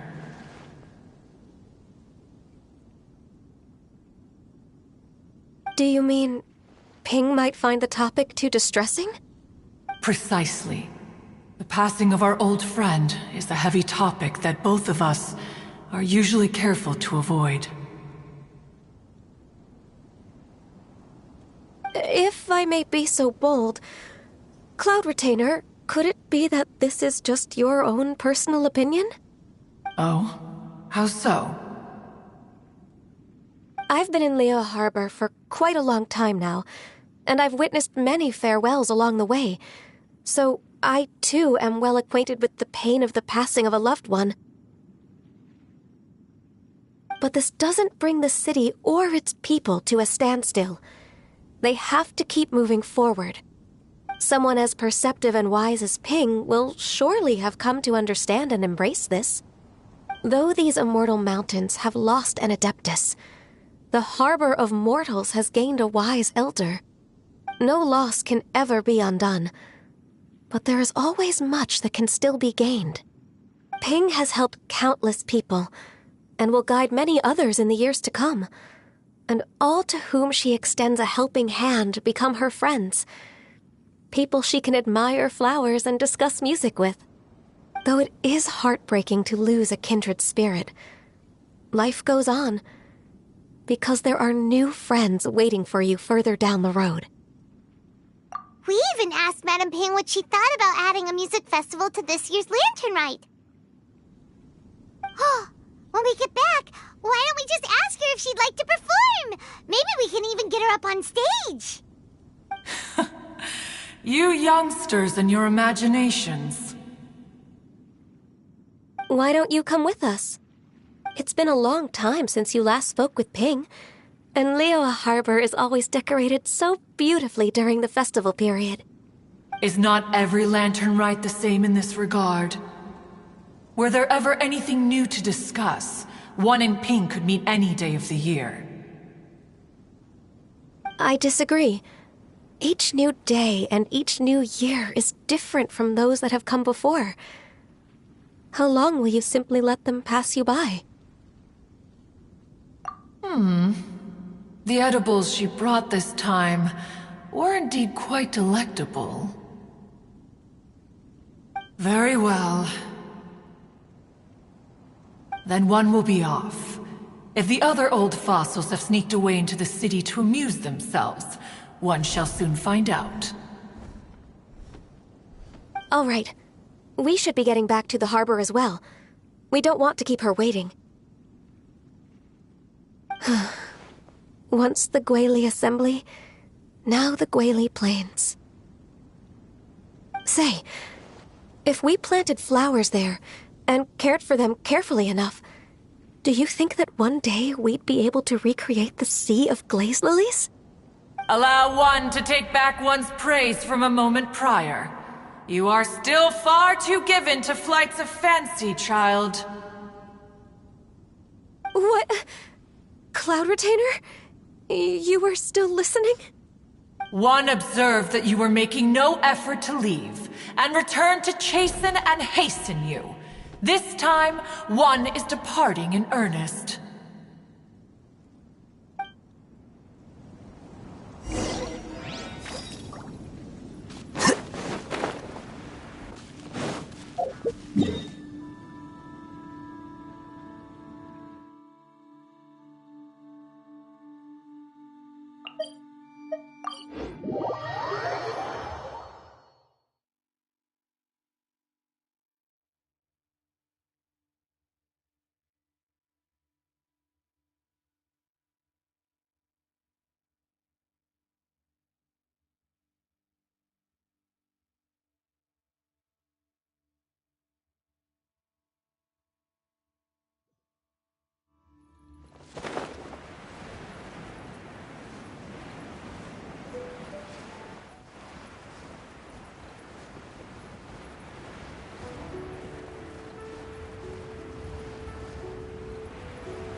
Yeah!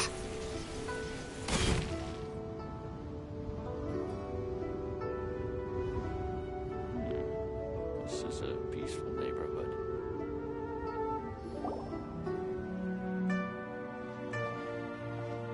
Whoa! Madam Ping? And Cloud Retainer? It appears you made haste after all. One arrived but moments before you. Oh, bless my soul. To what do I owe the honor? How nice of you all to come and visit me. Miss Illuminated Bird, haven't you said anything yet? Said what, precisely? And why should one be tasked with saying it?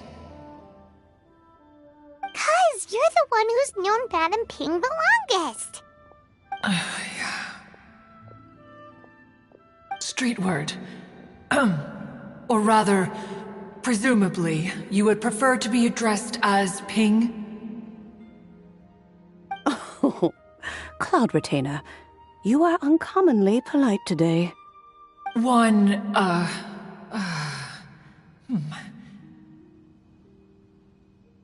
Given that Lantern Rite is almost upon us, the weather in the city is most pleasant, and a sweet floral fragrance lingers in the air. Ganyu, please continue from here. Huh?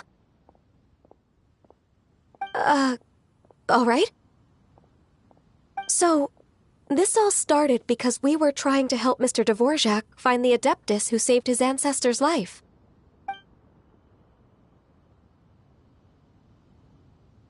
Cloud Retainer informed us that the one who played that melody and rescued the drowning man was none other than yourself. Let me think. Yes, I do believe I recall that encounter. What a long time ago that was. I'm surprised that you still remember it. Even more astonishing, perhaps, is the fact that this story has survived this long at all, when mortal lives are so very brief. It appears that she has proven herself right once again. Who's she? We like to call her Guizhong. From the look in Cloud Retainer's eyes, I sense that she has already told you all about her. Albeit reluctantly, one might add. There is no harm done. After all, Lantern Rite's very purpose is to commemorate the heroes who gave their lives for Liyue. Although Guizhong did not live to see the splendid sights of today, she was as much a hero as any other. So how has she proven herself right again exactly? Once upon a time, she said to me that humans were a weak form of life that she wished to protect with her wisdom. But as she interacted more and more with them, her opinions on them began to change. She marveled at the beautiful complexity of their spirits, the sheer splendor of all they could accomplish through their hard work and intelligence. She told us that to underestimate human potential would be to make a grave mistake. With the smallest amount of guidance, enormous power can be unleashed in them. And a human who has reached their full potential may well be her equal. Someone who could have as much to teach an adeptus as to learn from them. She always had a way with words. That her mechanical accomplishments were judged superior to one's own was, one suspects, in large part due to her sheer eloquence. Speaking of mechanics, Cloud Retainer, do you still remember that potted plant mechanism? The one that the two of you gave me as a gift? Of course. Guizhong and one both put an immense amount of effort into that gift. It would be no overstatement to call it a testament to each of our individual technical genius. As Guizhong once said, it takes every blade of grass and every flower to make a homeland. When I see the sight of Liyue Harbor before us today, I am reminded of this. Madame Ping looks very emotional right now.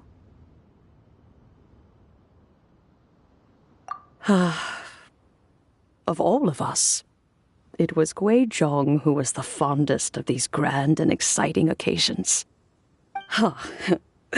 If she were still with us, I'm quite sure she would still be trying to best Cloud Retainer's finest works at every opportunity. Liyue Harbor is always filled with the sound of music at this time of the year. If she were here, one is certain that she would seek you out to discuss and debate the virtues of various melodies.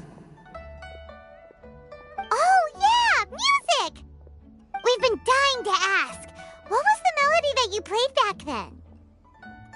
Oh, also, with you being such a music expert and all, why don't you join the concert as a performer? I can make arrangements right away. Oh, as much as I don't wish to dampen your enthusiasm, it's been a long time since I played this zither. My fingers don't have the dexterity they once did. And whenever I play that tune, it always reminds me of her. I start wondering what she would think of the changes I have made to her melody. There was a period of time whenever I started strumming, it almost felt like she was back again. sitting right there on the stone stool next to me, chatting away. Skybracer and Seagazer too, looking just like they did in the old days. No matter how much time goes by, the moment that melody starts playing, it transports me right back to that time in my memory. So the past still weighs heavily on your heart? Well, I would be lying to myself if I claimed to have completely moved on. But that is not to say that grief doesn't get easier with time. Despite the sadness, I have found many things that bring me joy in life. It is simply the nature of the world in which we live that, even if one wished to mourn for an eternity, it would be a nigh impossible feat. Just look at this potted plant. Isn't it stunning? It takes an honest and open mind to confront and conquer grief. You have indeed made progress. Be that as it may, I shall leave the Lantern Rite stage to the youth of today. Well, if you're sure. Granny! Whoa, what's everyone doing here? Did something bad happen? Ah, and now we've spooked Yanfei. No, everyone's just here to give me their regards for the holiday. Oh, that's wonderful, I'm glad. Well, in that case, happy Lantern Rite, everyone. Happy Lantern Rite. Oh, I just remembered that I have some, work to do at Yuehai Pavilion that I need to discuss with Yanfei. I haven't been able to find a chance until now. I will leave Mr. Dvorak in your capable hands. Cloud Retainer, Ping, we will be off for now. Huh? Does it have to be right now? Which case is this again? Hey, Ganyu! It seems Ganyu still has much to learn when it comes to the art of deception. What a pity. She has learned nothing of one's ability to carry a conversation. Since it's been so long, Cloud Retainer, why don't you stay? I'll make a cup of tea and we can chat a while. Gladly. This was one's intention as well. When you next see the Fontaine musician, please give him my regards. I'd like to wish him the very best with the concert. You got it, Madam Ping. Thank you all. I think you've listened to enough of my nattering for one day. As for that melody, I will play it for you all another time. Goodness knows I need to practice it first. Wow, that'd be great! We'll look forward to it. When that time comes, wherever her spirit may be among the countless grains of sand and specks of dust between the harbor and the mountains, perhaps she will look at the Liyue of today and steal a smile when she sees the prosperous land that it has become. All right, let's go tell Mr. Dvorak the news.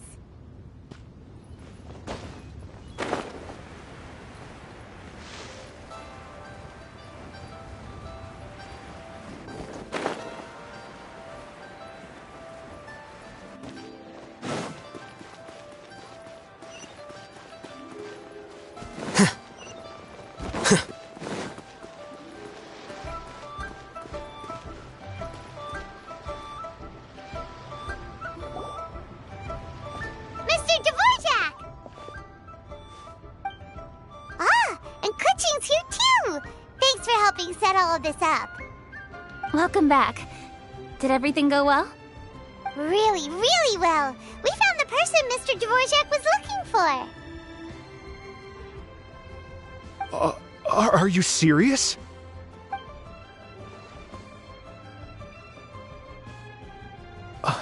I see. So the melody my ancestor heard was an adeptus remembering her late friend?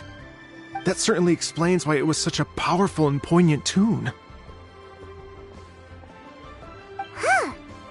really interesting first reaction. Guess that comes with having a musical mind. I have to say, though, it's hard to believe that the fairy from the tale is now an elderly granny.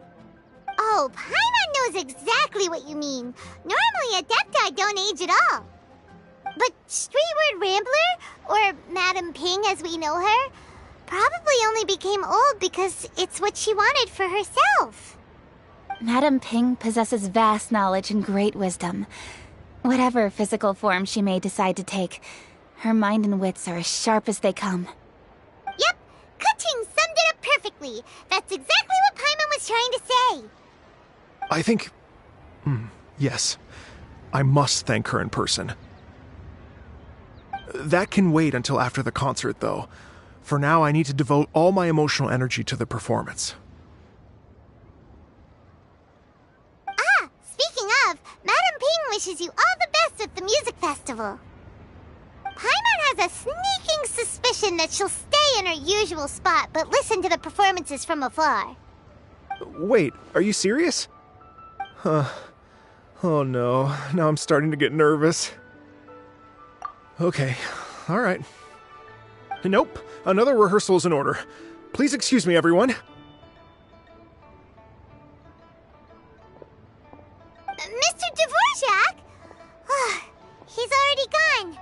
Paimon wasn't even finished telling him everything. Before we set off on our search with Ganyu, he asked us about what music means to people. After our recent adventure, Paimon thinks we have a lot more to say about that now. Please, share your insights with me. Well, we found out that music can be used for good, but also for bad. It can make people happy and moved, but it can also be sad and bittersweet. And music is like a kind of memory written in people's hearts. It can put you in touch with feelings from a totally different time and place. It sounds like you had an eventful trip. Don't worry, I'm sure Ganyu will fill me in on all the details shortly. Wait, does that mean you're gonna carry on working?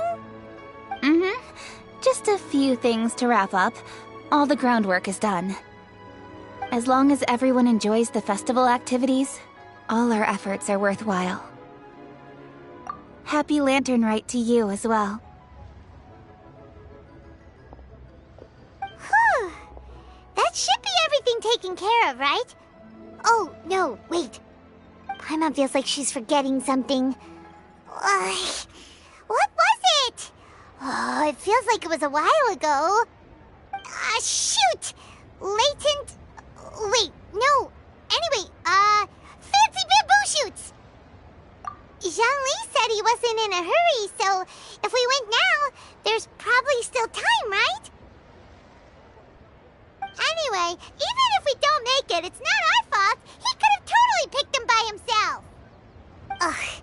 Anyway, let's go check with him at Wangsheng Funeral Parlor.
da da da da da da da da. Da da da. Oh. All right, let's take a break here. Oh wow, look who it is! Are you here to hang out with everyone's favorite funeral director? So you're just casually practicing your rapping skills at the entrance to your funeral parlor? In broad daylight? Okay.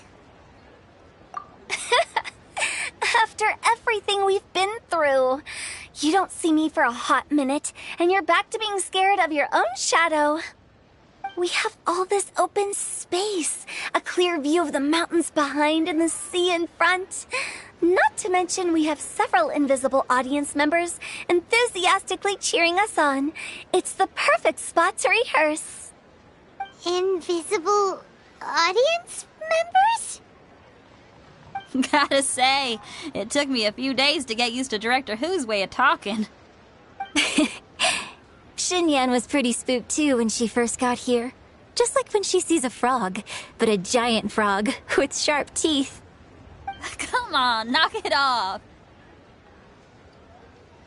What's wrong? I've never seen someone look so confused before. Well, don't worry, because Director Who's here to explain it all. There once was a Fontaine musician who went around town on a mission. He came door to door for his iridescence tour, looking for acts to audition. With my words, Xinyan's chords, and Yunjin as our mentor, we'll take the stage by storm with flames roaring and the whole audience calling for more. For sure! The whole dance floor will be yelling encore! Encore! Oh, now Paimon's rhyming along. But when you say flames roaring, are you sure this'll be safe? No, don't you worry about that. I'm pretty experienced on the stage, and I've already informed the Yuhong of all the pyrotechnics we're planning on using. Huh. Guess we'll just have to trust Xinyan on this one. Oh, Zhongli. He took one of those fancy meal boxes and set off for the mountains. Said he wanted to pay a visit to some old friends. It's a real pity that he couldn't be around for this. As well as being a true connoisseur of traditional art forms, he's able to appreciate Xinyan's performances too. Yeah, that's right. Matter of fact, he was the one who first invited me to perform here. To tell the truth, though, I never thought I'd really find myself rehearsing here one day. Well, now you know. The Wangsheng Funeral Parlor is a great location. All of you are always welcome to come and hang out here, especially if you're in the mood to try something new. I can speak to that. Hu Tao is always full of fun surprises. And jump scares. Actually, Xinyan, I have some lyric ideas for your part. Do you want to go through them together? Oh, sure thing. I'm all ears. Oh, Traveler and Paimon, I believe Zhongli was heading to Mount Hulao, so make sure you're hiking up the right hill. When you see Zhongli, please pass on this message to him. It's up to him whether he wants to support us at the performance tonight, but I expect him to make time for the upcoming banquet we're planning. No excuses. You should join us too. It'll be a riot. If there's one thing I've learned from being a funeral director, it's how to throw a party.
familiar face. Have you come from Liyue Harbor? How is the city nowadays? Everything's great! But if you're so curious, you can always go and check it out for yourself. In fact, Mooncarver has been taking many walks on Mount Tianheng in recent times. I believe the sights of the city are quite familiar to him. Zhongli! Here you are! We've brought the bamboo shoots you wanted. Impeccable timing.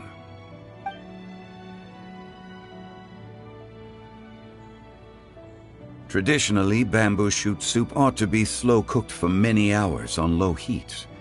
Using Adeptus arts to hasten the process is something of a shortcut. Wait, that mechanism... is that... Indeed. Cloud Retainer kindly lent me her supreme cuisine machine. Can we not just call it a cooking machine? Actually, never mind. She seems to take a lot of pride in her mechanical gizmos, so it's probably best if Paimon doesn't go changing the name willy-nilly. I trust that you found the answers you were seeking during your recent journey.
Excellent. The past should be remembered, but not overly dwelt upon. Our journey should be seen as a means to take on more from the world around us. When the bamboo shoot soup is ready, I must insist that you try some for yourself.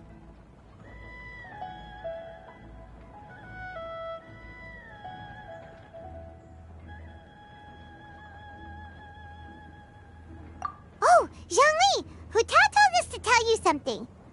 She said, it's up to him whether he wants to support us at the performance tonight, but I expect him to make time for the upcoming banquet we're planning. No excuses. When she says performance, she must mean the Lantern Rite Music Festival.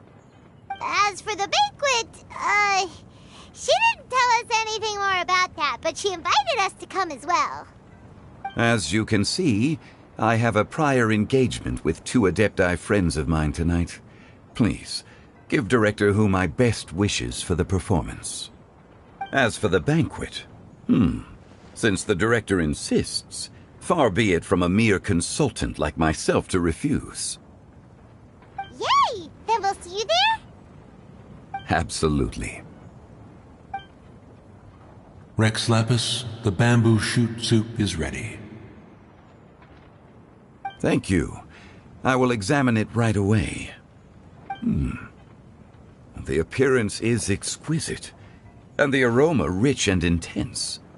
The craftsmanship of this machine is commendable indeed. Since you came all this way, you should not leave empty-handed. Please, take some soup. It tastes most exquisite while still warm.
I'm honored to be here on the Iridescence Tour stage.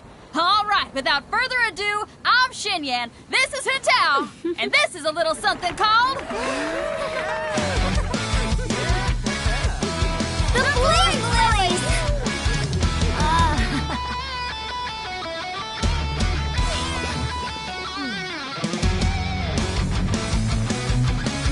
I'm up here blazing trails through the midnight sky, lighting up the world below. And when the crowds all hear my voice, they'll meet the spirit of rock and roll. Let's go! Hey, you butterfly, you too buzzing by, guiding your way to the afterlife, opening the path without a fright. Oh, I'll light the fire, watch it blaze across the universe. I'll spit my rhymes, watch your step, or you'll get burned. Hey, woo!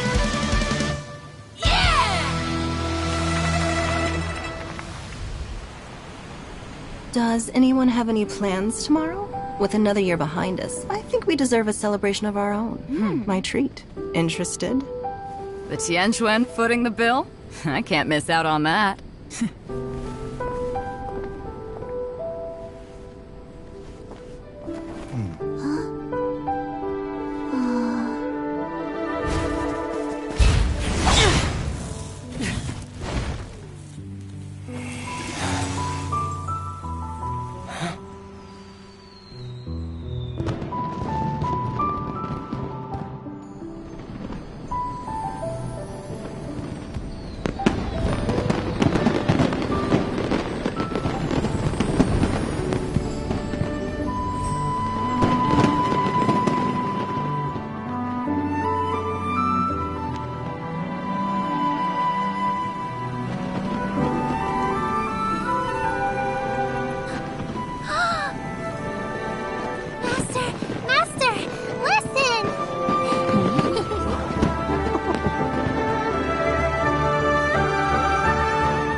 May the year ahead be a blessed one. I believe it shall be.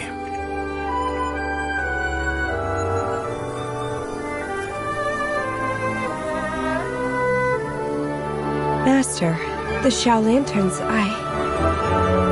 Ha! Elementary.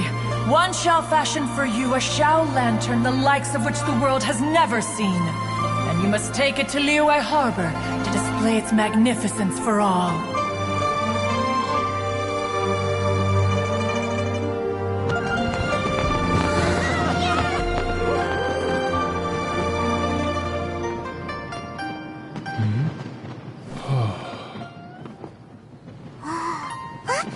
Listen! That must be Mataping!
parlor director. Always so generous.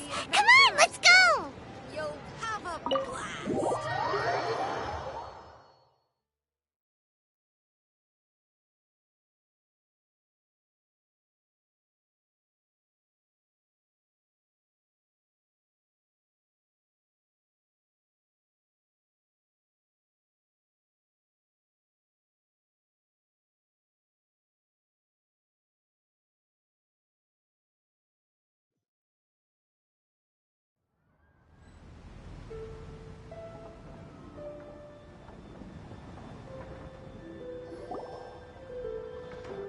Oh, so that's how it is.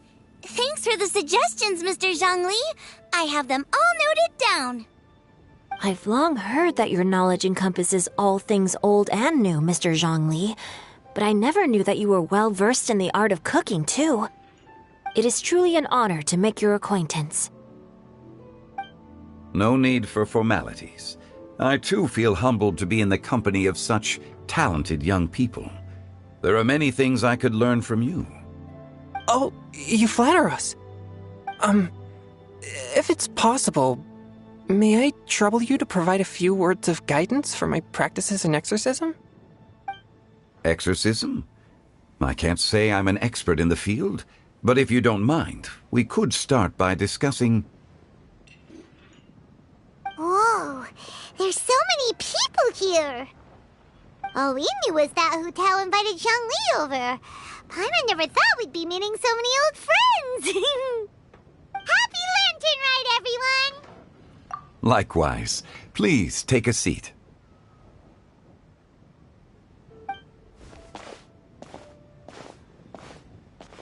Happy Lantern Rite! Are you having fun? Me too. I've seen Xinyan perform before, but this is the first time I've watched something like this. I heard that the audience loved it too, and she's been receiving quite a lot of performance invitations lately. She's more busy than ever, and Yoonjin's gonna help her. Yep, and they asked us to pass on their season's greetings to everyone. They hope we'll have a wonderful gathering. The performance was spectacular indeed. However, it gave Xiangling a huge burst of inspiration, which in turn gave us a bit of a headache. Us? Did Xiangling ask you to try out her dishes too? That, my friend, is beside the point. Watching you eat was enough for me. Come to think of it, I probably shouldn't have burdened Chongyun with eating my share too. Hold on, Xiangling came up with a new recipe? Let Paimon try! See? Someone here knows how to encourage people. Thanks, Paimon. Oh, and I have to thank Mr. Zhongli, too. He gave me lots of useful pointers that really drove it home for me. Oh, so that's what you were talking about before we arrived. Yes. Since we'll be dining together, the topic of our conversation naturally revolved around cooking. Xiangling's ideas are truly unconventional. Her choices in both ingredients and spices are comparable to a melody dancing on the tongue. My suggestions were nothing more than the icing on the cake. Oh, the two of you always deliver. Now I'm getting embarrassed. Anyway, I'll get everyone to have a taste after I've adjusted the recipe based on Mr. Zhongli's advice. That sounds like it might become a little safer to eat. How about I sample the dishes next time? Speaking of eating, Paimon feels like we're missing someone. Oh, Hu-Tao was the one who invited us, but she's not here. And where's Guoba? Oh, Guoba volunteered to help Dad at the restaurant. You know, lots of people come over to eat during Lantern Rite. Without Guoba helping out, I probably wouldn't have had the time to accept Hu Tao's invitation. As for Hu Tao... The director went to collect a guest. She asked me to stay here and host you for the time being. Seems like it's almost time. Huh? Hu Tao went to fetch someone in person? Oh, that must mean they are super important. Could it be Kuching? Ningguang? Or Captain Beidou? She didn't clarify. And as her subordinate, I couldn't just pry into the details, could I? Ta-da! We're here! Oh, we're not late to the party, right? Right? Good thing the Conqueror of Demons and I are both as swift as the wind, and whoosh, we made it just in time.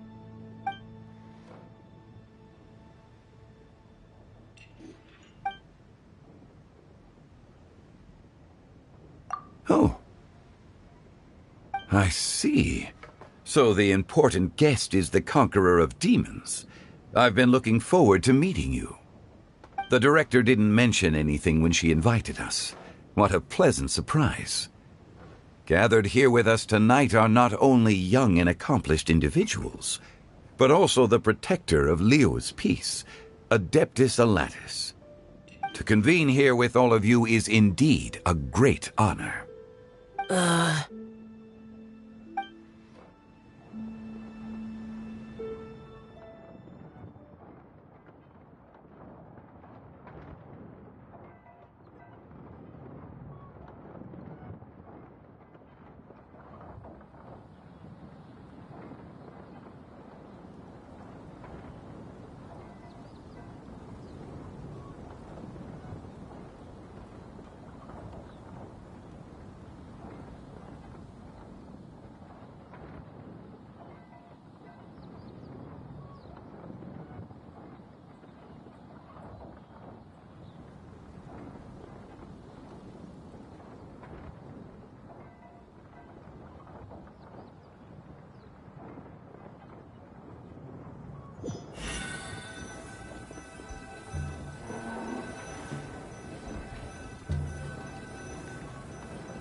It's almost lantern right.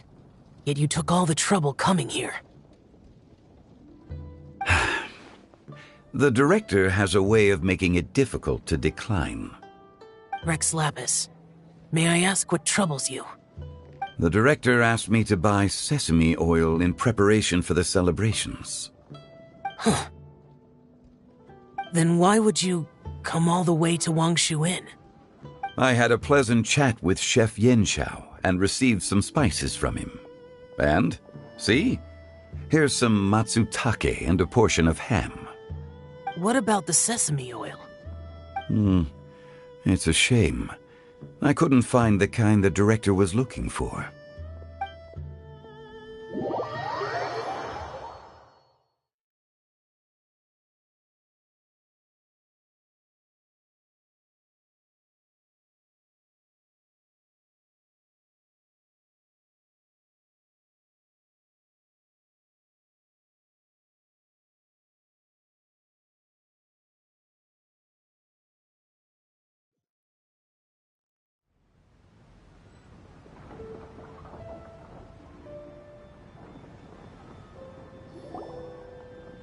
I'm sure you're exaggerating, Zhang... Sir. There he goes again. Enough with the pleasantries. Go let our guests take a seat. Everyone here today is well known in their own field and has probably heard about one another to some extent. Some of us are even old acquaintances, so there's no need to be this formal. I heard that the Conqueror of Demons and the Traveler are pretty close, no? Great! You two sit together. You should take a seat too, Director. Oh? Finally remembered me? When we arrived just now, the host at Shinue Kiosk told me our dishes are almost ready. Perfect timing. Let's not wait any longer and ask them to bring out the food.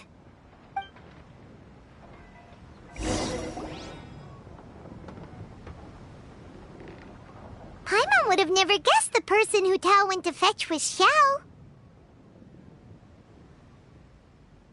Oh, that's also the first I've heard of the Traveler and Paimon being friends with the Conqueror of Demons. You know Xiao Chu? Knowing is a bit of an overstatement. I've always looked up to him. You might not know this, Paimon, but we exorcists have worked in close collaboration with the Conqueror of Demons for many generations, dispelling evil together, both in the open and from the shadows. Hard to imagine that thanks to Hu Tao, I've finally gotten the chance to meet him. Conqueror of Demons, I am honored to make your acquaintance. Likewise. It is a great honor indeed to have a chance to meet the legendary Conqueror of Demons. Changyun has brought that name up quite a few times in the past. I remember you mentioning wanting him to understand the importance of exorcists. Ahem. We know each other too. He helped try my dishes during the Masterful Chef's cook-off. I didn't think we'd have the chance to meet again. Happy Lantern Rite. No anecdote, however, compares to meeting you in person. I'm Xingqiu, Shangling and Changyun's friend. The pleasure is all mine. Whoa, everyone's getting all formal and polite all of a sudden. Paimon doesn't know what she should say anymore. Adeptus Shao, mighty conqueror of demons, please accept Paimon's greetings too. Belated Happy Lantern Rite. Paimon tried very hard to look for a fancy word, okay? Don't be too harsh on Paimon! There's no need to be so polite. You're right. This was meant to be a nice little get-together between friends after all. Too much formality kills the atmosphere. I didn't plan this gathering only for everyone to walk on eggshells. Hiya. What's your true intention then? A little get-together between friends, sipping the finest tea and watching lanterns float into the sky, bidding farewell to the past and embracing the present with joy. And that is something our consultant would say. I think it deserves a standing ovation. Indeed. Exceptional acting skills, Director. As for me, I'm just here to have fun and treat everyone to something good. We all worked really hard this year, whether traveling or guiding, cooking, helping with the family business, exorcising evil spirits, or conquering demons. And of course, our consultant, who's been helping out at the parlor every now and then. Everyone has done some pretty amazing things. As the one who brought everyone together, it goes without saying that I'm the one most deserving of praise. Huh? Sounds kinda self-important, but Paimon thinks it's pretty amazing that she managed to talk Xiao into coming. He rarely ever enters Liyue Harbor after all. It wasn't as complicated as you think.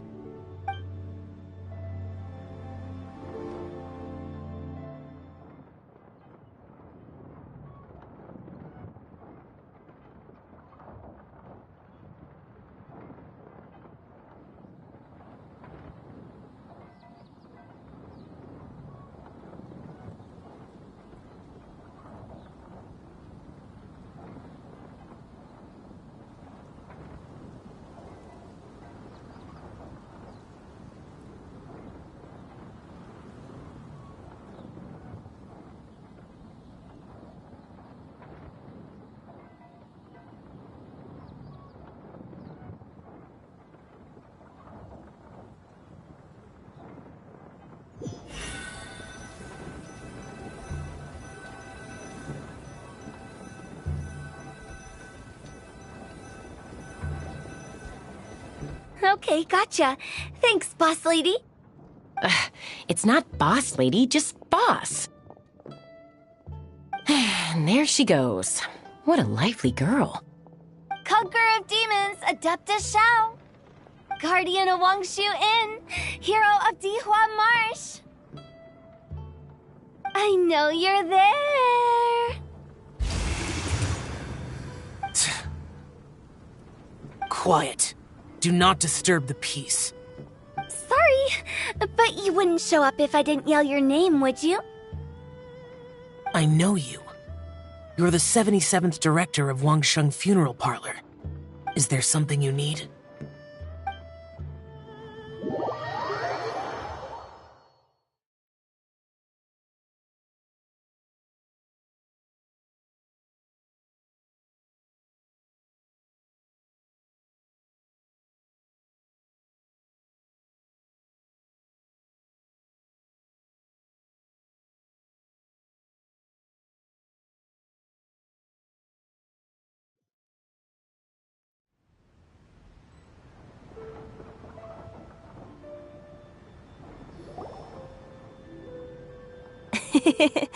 That does sound like one of Hu Tao's antics. Did the Conqueror of Demons agree to come so that Hu Tao would stop pestering him? There might be other reasons. Smart guess. Huh? There's more to it? It gets pretty boring from here on. I talked about the funeral parlor's past relationships with the guardian yakshas. You know, just to be sociable. In the time of the Archon War, disputes were frequent, and disaster overtook the land. Humans couldn't escape from the torment of the plague, nor could they escape death. The Adepti vanquished the demons, the Millelith fought valiantly, and Wang Sheng Funeral Parlor was responsible for purifying the diseased and sending off the spirits of the dead. That is how the border between life and death was maintained during the war. And it effectively prevented further incidents from happening. That's right. 1 point for the consultant. But despite our deep-rooted connection, it still took me quite a while to actually convince him. You know him pretty well, huh? This matter is out of my control, so I need to be cautious. True, but I've kept that in mind too. That's why everyone here today is in one way or another acquainted with elemental power. Besides, it'll only be for a short while as we dine together. There won't be any lasting consequences. But I didn't expect there to be so many people. There's no need to worry, Conqueror of Demons. We're not feeling anything unusual so far. Our young exorcist over here is protected by his pure yang energy, so he's probably the most resilient. That's not the same. And did you just toss your carrots into my bowl? Hey, don't look away. Huh? What? I'm siding with Chongyun. I saw that too. You're lucky Guoba isn't here today. He hates seeing people being picky with their food. If he'd seen that, he'd definitely make you eat all your carrots. Huh? Guoba would do that? Is he that uncompromising? But now that I think of it, Xianglin told me that Guoba used to be the stove god. It sounds like you've heard the rumors. I'm doing fine. Not long ago, before Lantern Rite, I met an old friend. Thanks to his help, things have been a lot more stable than before.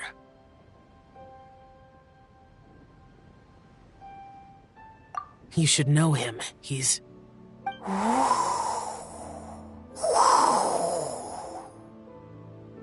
Seeds of story, brought by the wind. And cultivated by time. Did Paimon just unconsciously complete the thing? That voice. Could it be?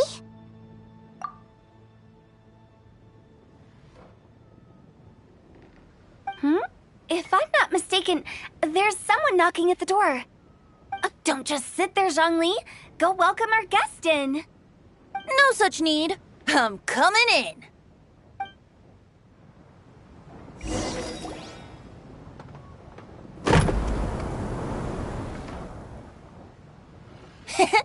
You finally let me in. Hello, hello. No matter if we've met before or not, this moment marks a brand new encounter. Old friends and new. Happy Lantern Rite. Oh, it's the tone-deaf bard. Oh, he seems to carry a valiant breeze wherever he goes. It looks like we're gonna be friends. Fate has brought us together, so come on, take a seat and be my guest. Help yourself. Oh, I'll ask them for another set of cutlery. This young lady here is as bright as a fresh bouquet of flowers in the morning's rising sun. She no doubt is the one with the most authority here. Whoa, these dishes look amazing! Is it really okay for me to join in? All right, I'm digging in. Huh, it's you. Oh, isn't this Genyu? Genyu? Yep. Now that I've taken a closer look, you're a fan of Genyu's works, aren't you? I met Xingqiu at a light novel convention. Ah, how I wish we'd met sooner. I never expected that there'd be another person in this world who could interpret Genyu's new novel as thoroughly as I could. Venti, you're being too humble. Considering your poetic talent, your fundamentals are way more impressive.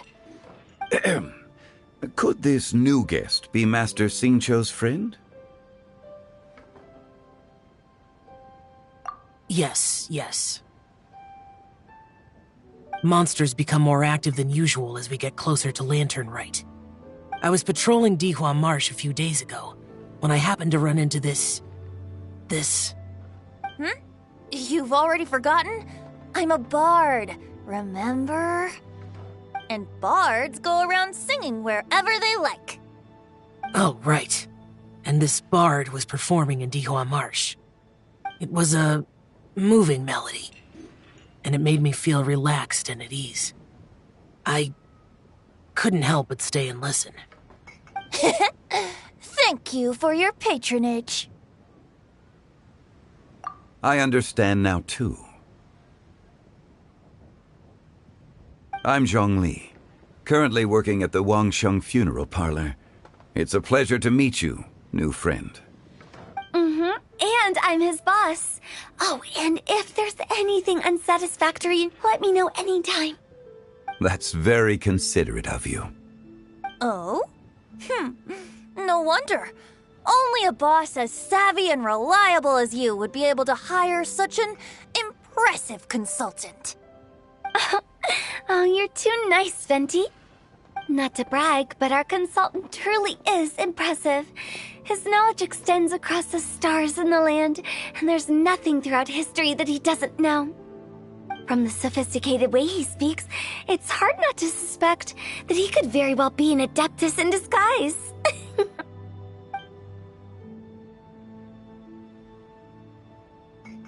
Shao, you're an adeptus. Do you think it might be possible? Sorry. I'm only good at conquering demons. I'm afraid I don't have much knowledge in that matter. Really? But Paimon thinks you're super knowledgeable. Huh? Oh! Right! Xiao's a warrior. He doesn't come to the city very often, so it's, pretty normal for him to not know anything. Yeah. Really? I've actually heard a few things about Mr. Zhongli before. The guests in the tavern talked about this refined and courteous man who, instead of having wine at Mondstadt's finest tavern, ordered a cup of hot tea with the most complex name. Now that you mention it, I seem to recall that there indeed is a musician like yourself in Mondstadt. I've heard that he's elegant and amiable, his works witty and vibrant. It's no overstatement to regard him as the best bard in Mondstadt. Now you're making me embarrassed. I would say that Mondstadt's poetry is a little run-of-the-mill sometimes. There's one I heard a while back that went, The old house is renewed, welcoming the spring breeze, awakening old memories. The meaning's there, but the word choices are unimaginative, and there's a distinct lack of literary flair. I think so too. The composition needs a little jazzing up. If I were to give it a go, I'd make it... An old melon on a vine, a new flower that grows fine. Oh, good one! It feels unique and has a nice ring to it. You have great taste, Venti. I was right about you. Let's shake hands. Of course.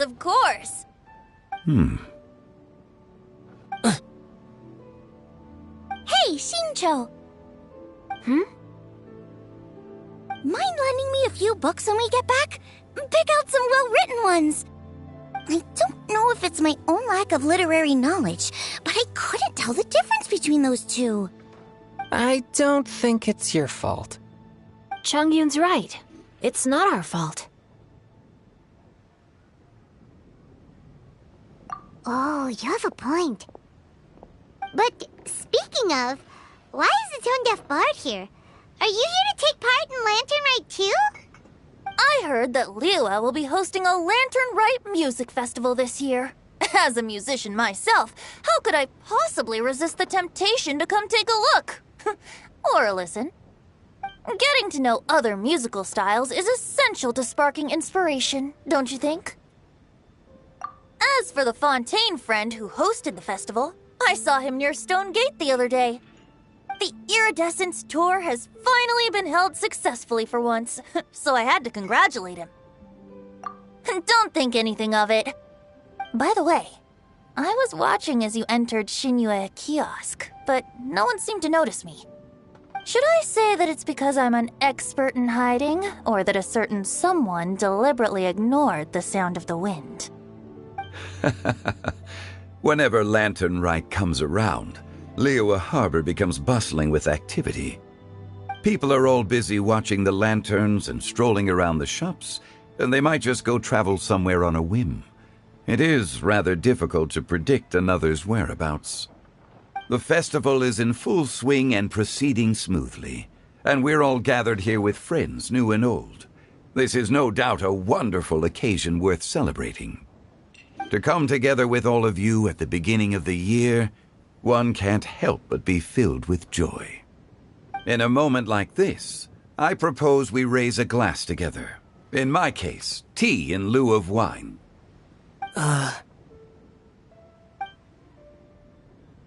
Very well said, Mr. Zhongli. That was exactly what I wanted to say. Now I'm getting a little self-conscious. I didn't cause you too much trouble barging in like that, did I? We usually drink wine during occasions like this over in Mondstadt, but since Mr. Zhongli insists on drinking tea, I'll give a toast with tea too. Everyone, thanks for the treat. You're welcome. As the host of this gathering, I hope everyone enjoys the food and drinks. May this year be better than the last. Considering that everyone may have other matters to attend to later, sticking to tea seems like a good idea. All of a sudden, they started proposing toasts. Should we? What's with the urgency?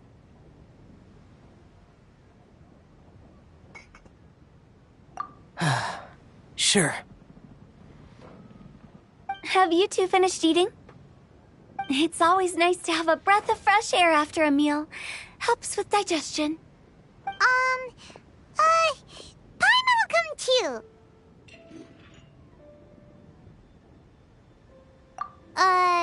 Yeah?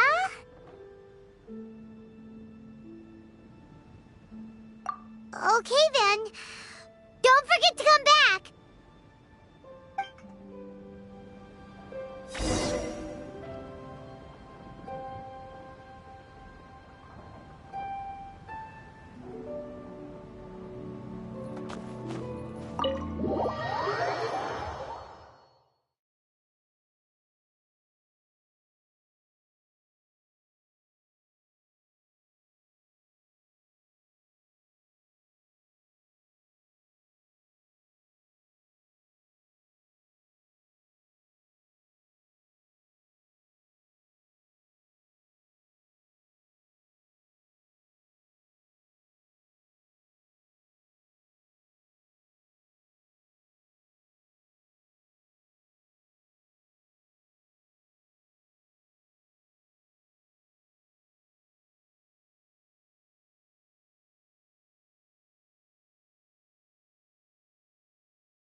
Are you all right?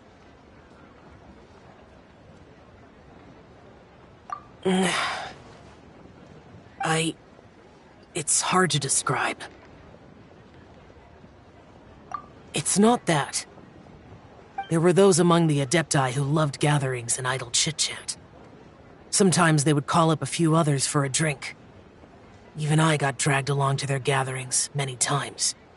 The Adepti all have their specialties, making most of them proud and arrogant. Everything they say is straight from the heart. It never gets too complicated. But this time...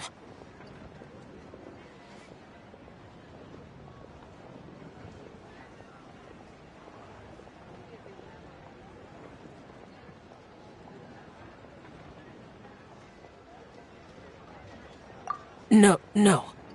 I didn't mean that. So you know his true identity. I'll get straight to the point then. The Animo Archon is a free spirit, and his temperament is as carefree as the music he plays on the flute. It's easy for a god like him to live in harmony with humans, and that's something I might never be able to do.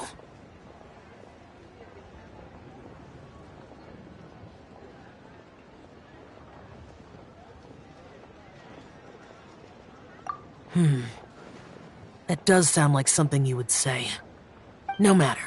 I know my circumstances. Whenever I think of the ordinary conversations I've had with you, it feels... strangely novel. Yes. The parlor director went out of her way with the invitation, so it was difficult to turn her down. I had made mental preparations before agreeing to come. She told me that all the guests today would be acquainted with elemental power, and I knew that you would be here. But I didn't expect the other guests to be... General Capisis always said that we should live in the present and enjoy every pleasant surprise. Perhaps that's what I should do with what I'm feeling now.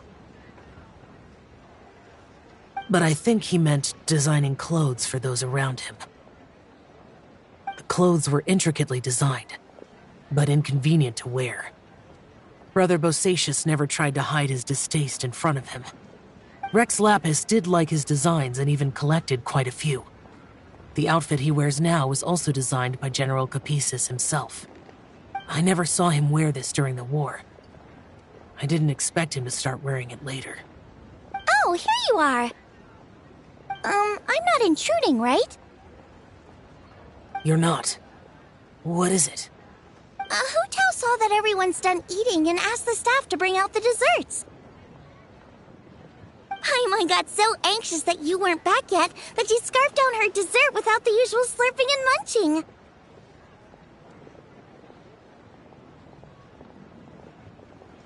To be honest, I was kind of worried too. You looked a little restless just now, and I thought you weren't used to the food here and was planning to head back to Wangshu Inn for something Yanqiao made. You're worrying too much.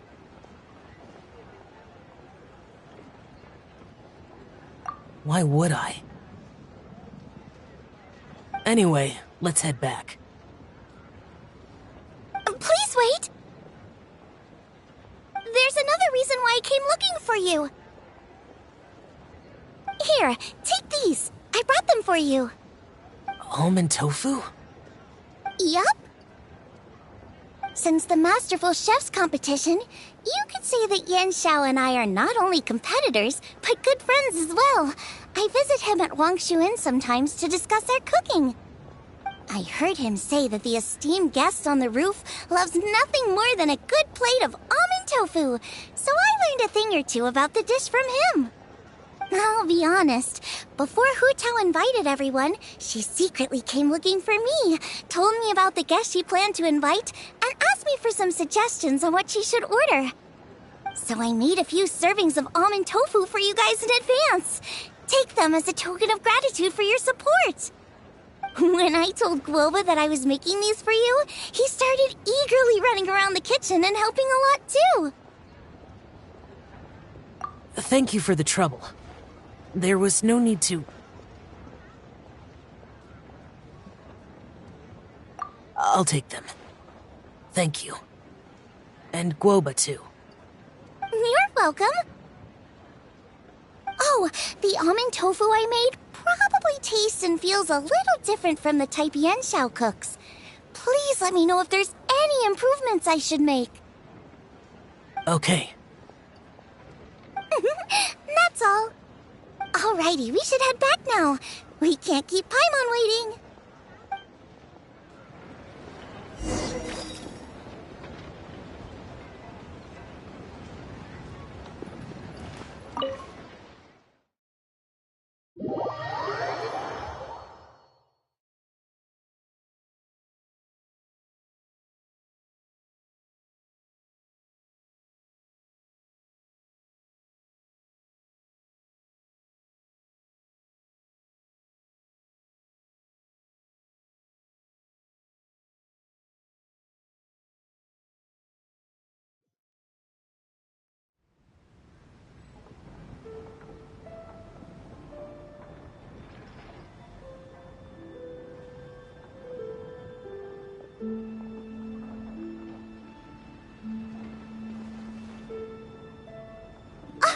You're finally done whispering secrets to each other? So much for promising Paimon you'll be back soon. How could you say that to Paimon? In that case, besides having no sense of time, Paimon will let you know what having no sense of fullness looks like. Your dessert is all Paimon's. Sorry to keep everyone waiting. No worries, we're all just chatting here. There's no serious business to take care of. Whether we're chatting outside or inside, it's all the same.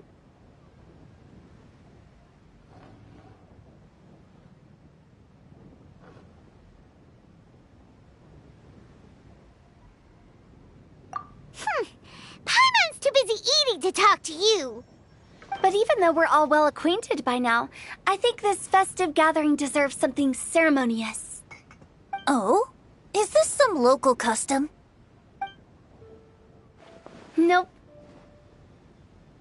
This is something I made up so that good luck will be on our side, that's all. Spontaneity is the best choice to make here. Let's use this incense burner on the table. It's been lit for so long now that the incense is running out. I'll leave refilling and lighting the incense to the most distinguished guest among us all. Lighting the incense will signify continuous growth and prosperity in all our endeavors in the new year. I see. Perfect symbolism, as expected of Hu Tao. And speaking of the most distinguished guest here today, I'm sure we all agree that it's Mr. Zhongli. I'm not very familiar with the details of his past deeds, but chatting with him has been a real eye-opener, even for a bard who has traveled all across the world. If knowledge were a form of power, one could even say that you're a wielder of unlimited strength. But when it comes to having a way with words, the notable bard is certainly one cut above the rest. I just happen to have a good memory. It is such an unexceptional skill, yet you made it sound like an unparalleled talent. I am truly impressed. Since we all get to nominate someone...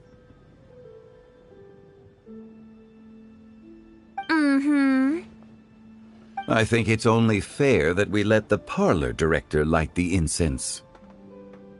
Huh? That won't do. Don't flatter me just because I'm your boss.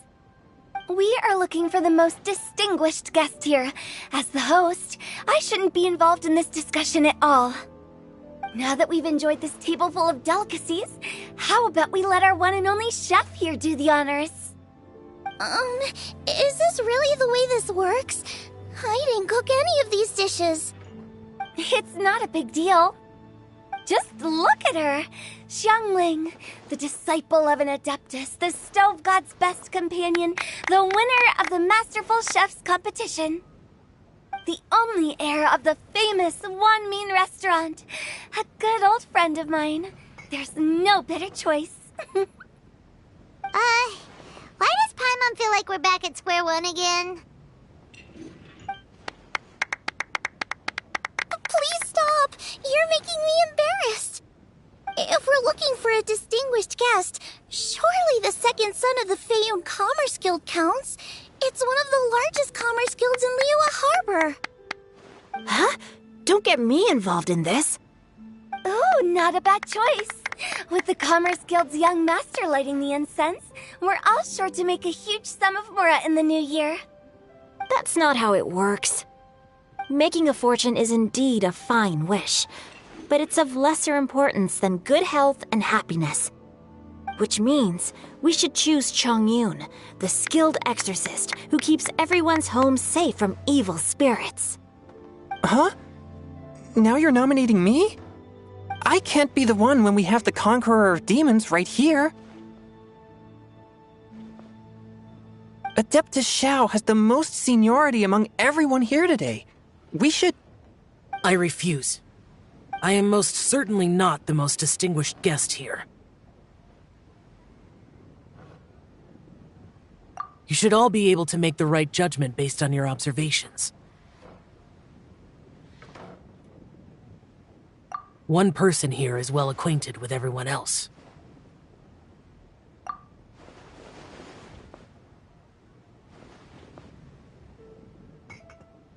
Oh, that's right! Even though you're always mocking Paimon, you're still pretty popular with other people. No, wait!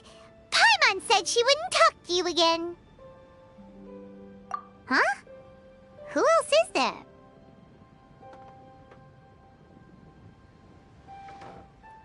Huh?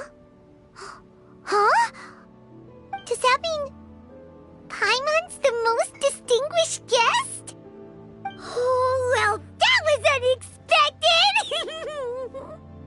I agree. Paimon's just the one we need. Without a friend constantly by your side, a long journey would become dreadfully lonesome. But once you have someone there to brighten up the atmosphere, everything along the way will become lively and vibrant too. Ah. The traveler has traversed many nations and left behind a great deal of fascinating stories. But without Paimon, they would have become quite monotonous. Paimon plays an indispensable role in making your journey a happy and smooth one. You guys, Paimon's not used to being praised like that. Those were genuine compliments, right? Thank you. You made Paimon wait for a long time, but Paimon's not mad anymore. Don't take everything to heart, Paimon. Friends tease each other all the time. That is indeed true. That means Paimon is as important to the traveler as Guoba is to me. Looks like we've come to an agreement. Any objections before we proceed? I trust the traveler's judgment. Then Paimon it is. And now, the world's most excellent traveler's greatest companion, guide, and friend, Paimon, will be refilling and lighting the incense for us. Here you go. Take the match, and don't burn yourself. But if things go really wrong, here's the 2-for-1 coupon.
it's getting late.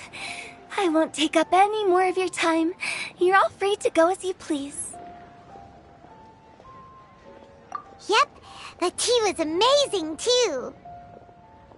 You don't have to go all polite on me. Just remember to come when I invite you next time. Let's see. It's dark out, so I'm going to accompany Xiangling, Xingqiu, and Changyun back home.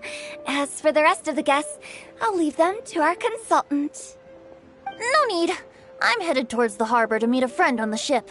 There's no need to trouble one such as Mr. Zhongli. I think you know the place I'm talking about. Come meet me anytime. It was great getting to know you all. Let's meet again when the spring breeze begins to blow. Bye. Oh, we should write poetry together sometime.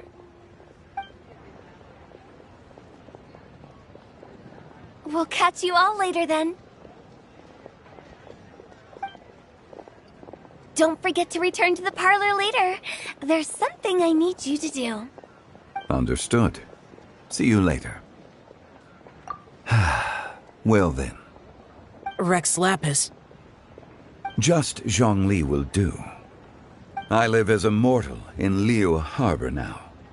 I am just one among many who begin work at sunrise and retire to rest at sundown. If we were to consider status and seniority as Zhongli, I should be respectfully referring to you as Adeptus Shao. Heaven forbid. Not you too. I meant what I said. I heard that during the Lantern Rite Music Festival, you conferred with Streetward Rambler and Cloud Retainer. I take it as you've gained a lot more knowledge about the past? The same truth will sound different coming from different people. As more bear witness to a story, feelings and interpretations expand in variety too. I once had a pleasant chat about the past and present with a Sumeru scholar named Soraya, and learned a few things about her research topic. From the evidence she found and the conclusion she made, her area of research is already very close to the truth. But there are multiple sides to humans and gods alike. In the legends recorded by humans, some gods were depicted as arrogant and condescending, while others were kind and capable. But whether to me, Streetward Rambler, Cloud Retainer, or younger adepti such as Shao and Ganyu, those adepti and gods that may seem extraordinary to humans are something more akin to close companions. This was as true back then as it is right now. Just how Shao may seem unapproachable to most, but the Traveler has proved otherwise. So there's no need to dwell too much on certain things. Zhongli, what you're saying is... It looks like you understood what I meant. The director asked me to accompany you on your return, but I don't think you'll need my protection. I'll be taking a walk around and admiring the night scenery. After that, it'll be time for me to go back and meet up with the director. Goodbye for now. Bye, Zhongli. Everyone's gone now. Paimon always feels a little empty inside when a lively celebration ends. But at least you always stay by Paimon's side. No. Paimon got it mixed up. Paimon, the best and most distinguished travel guide, will always stay by your side, Traveler.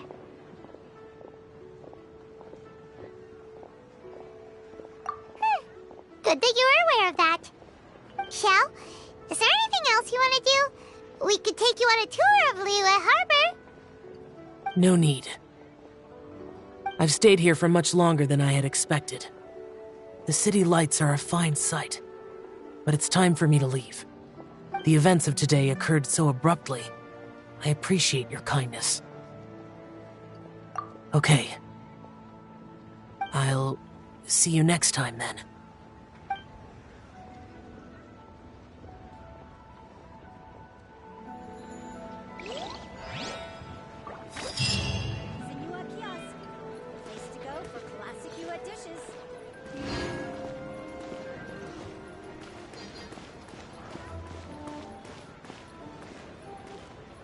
Rite means that the new year is upon us.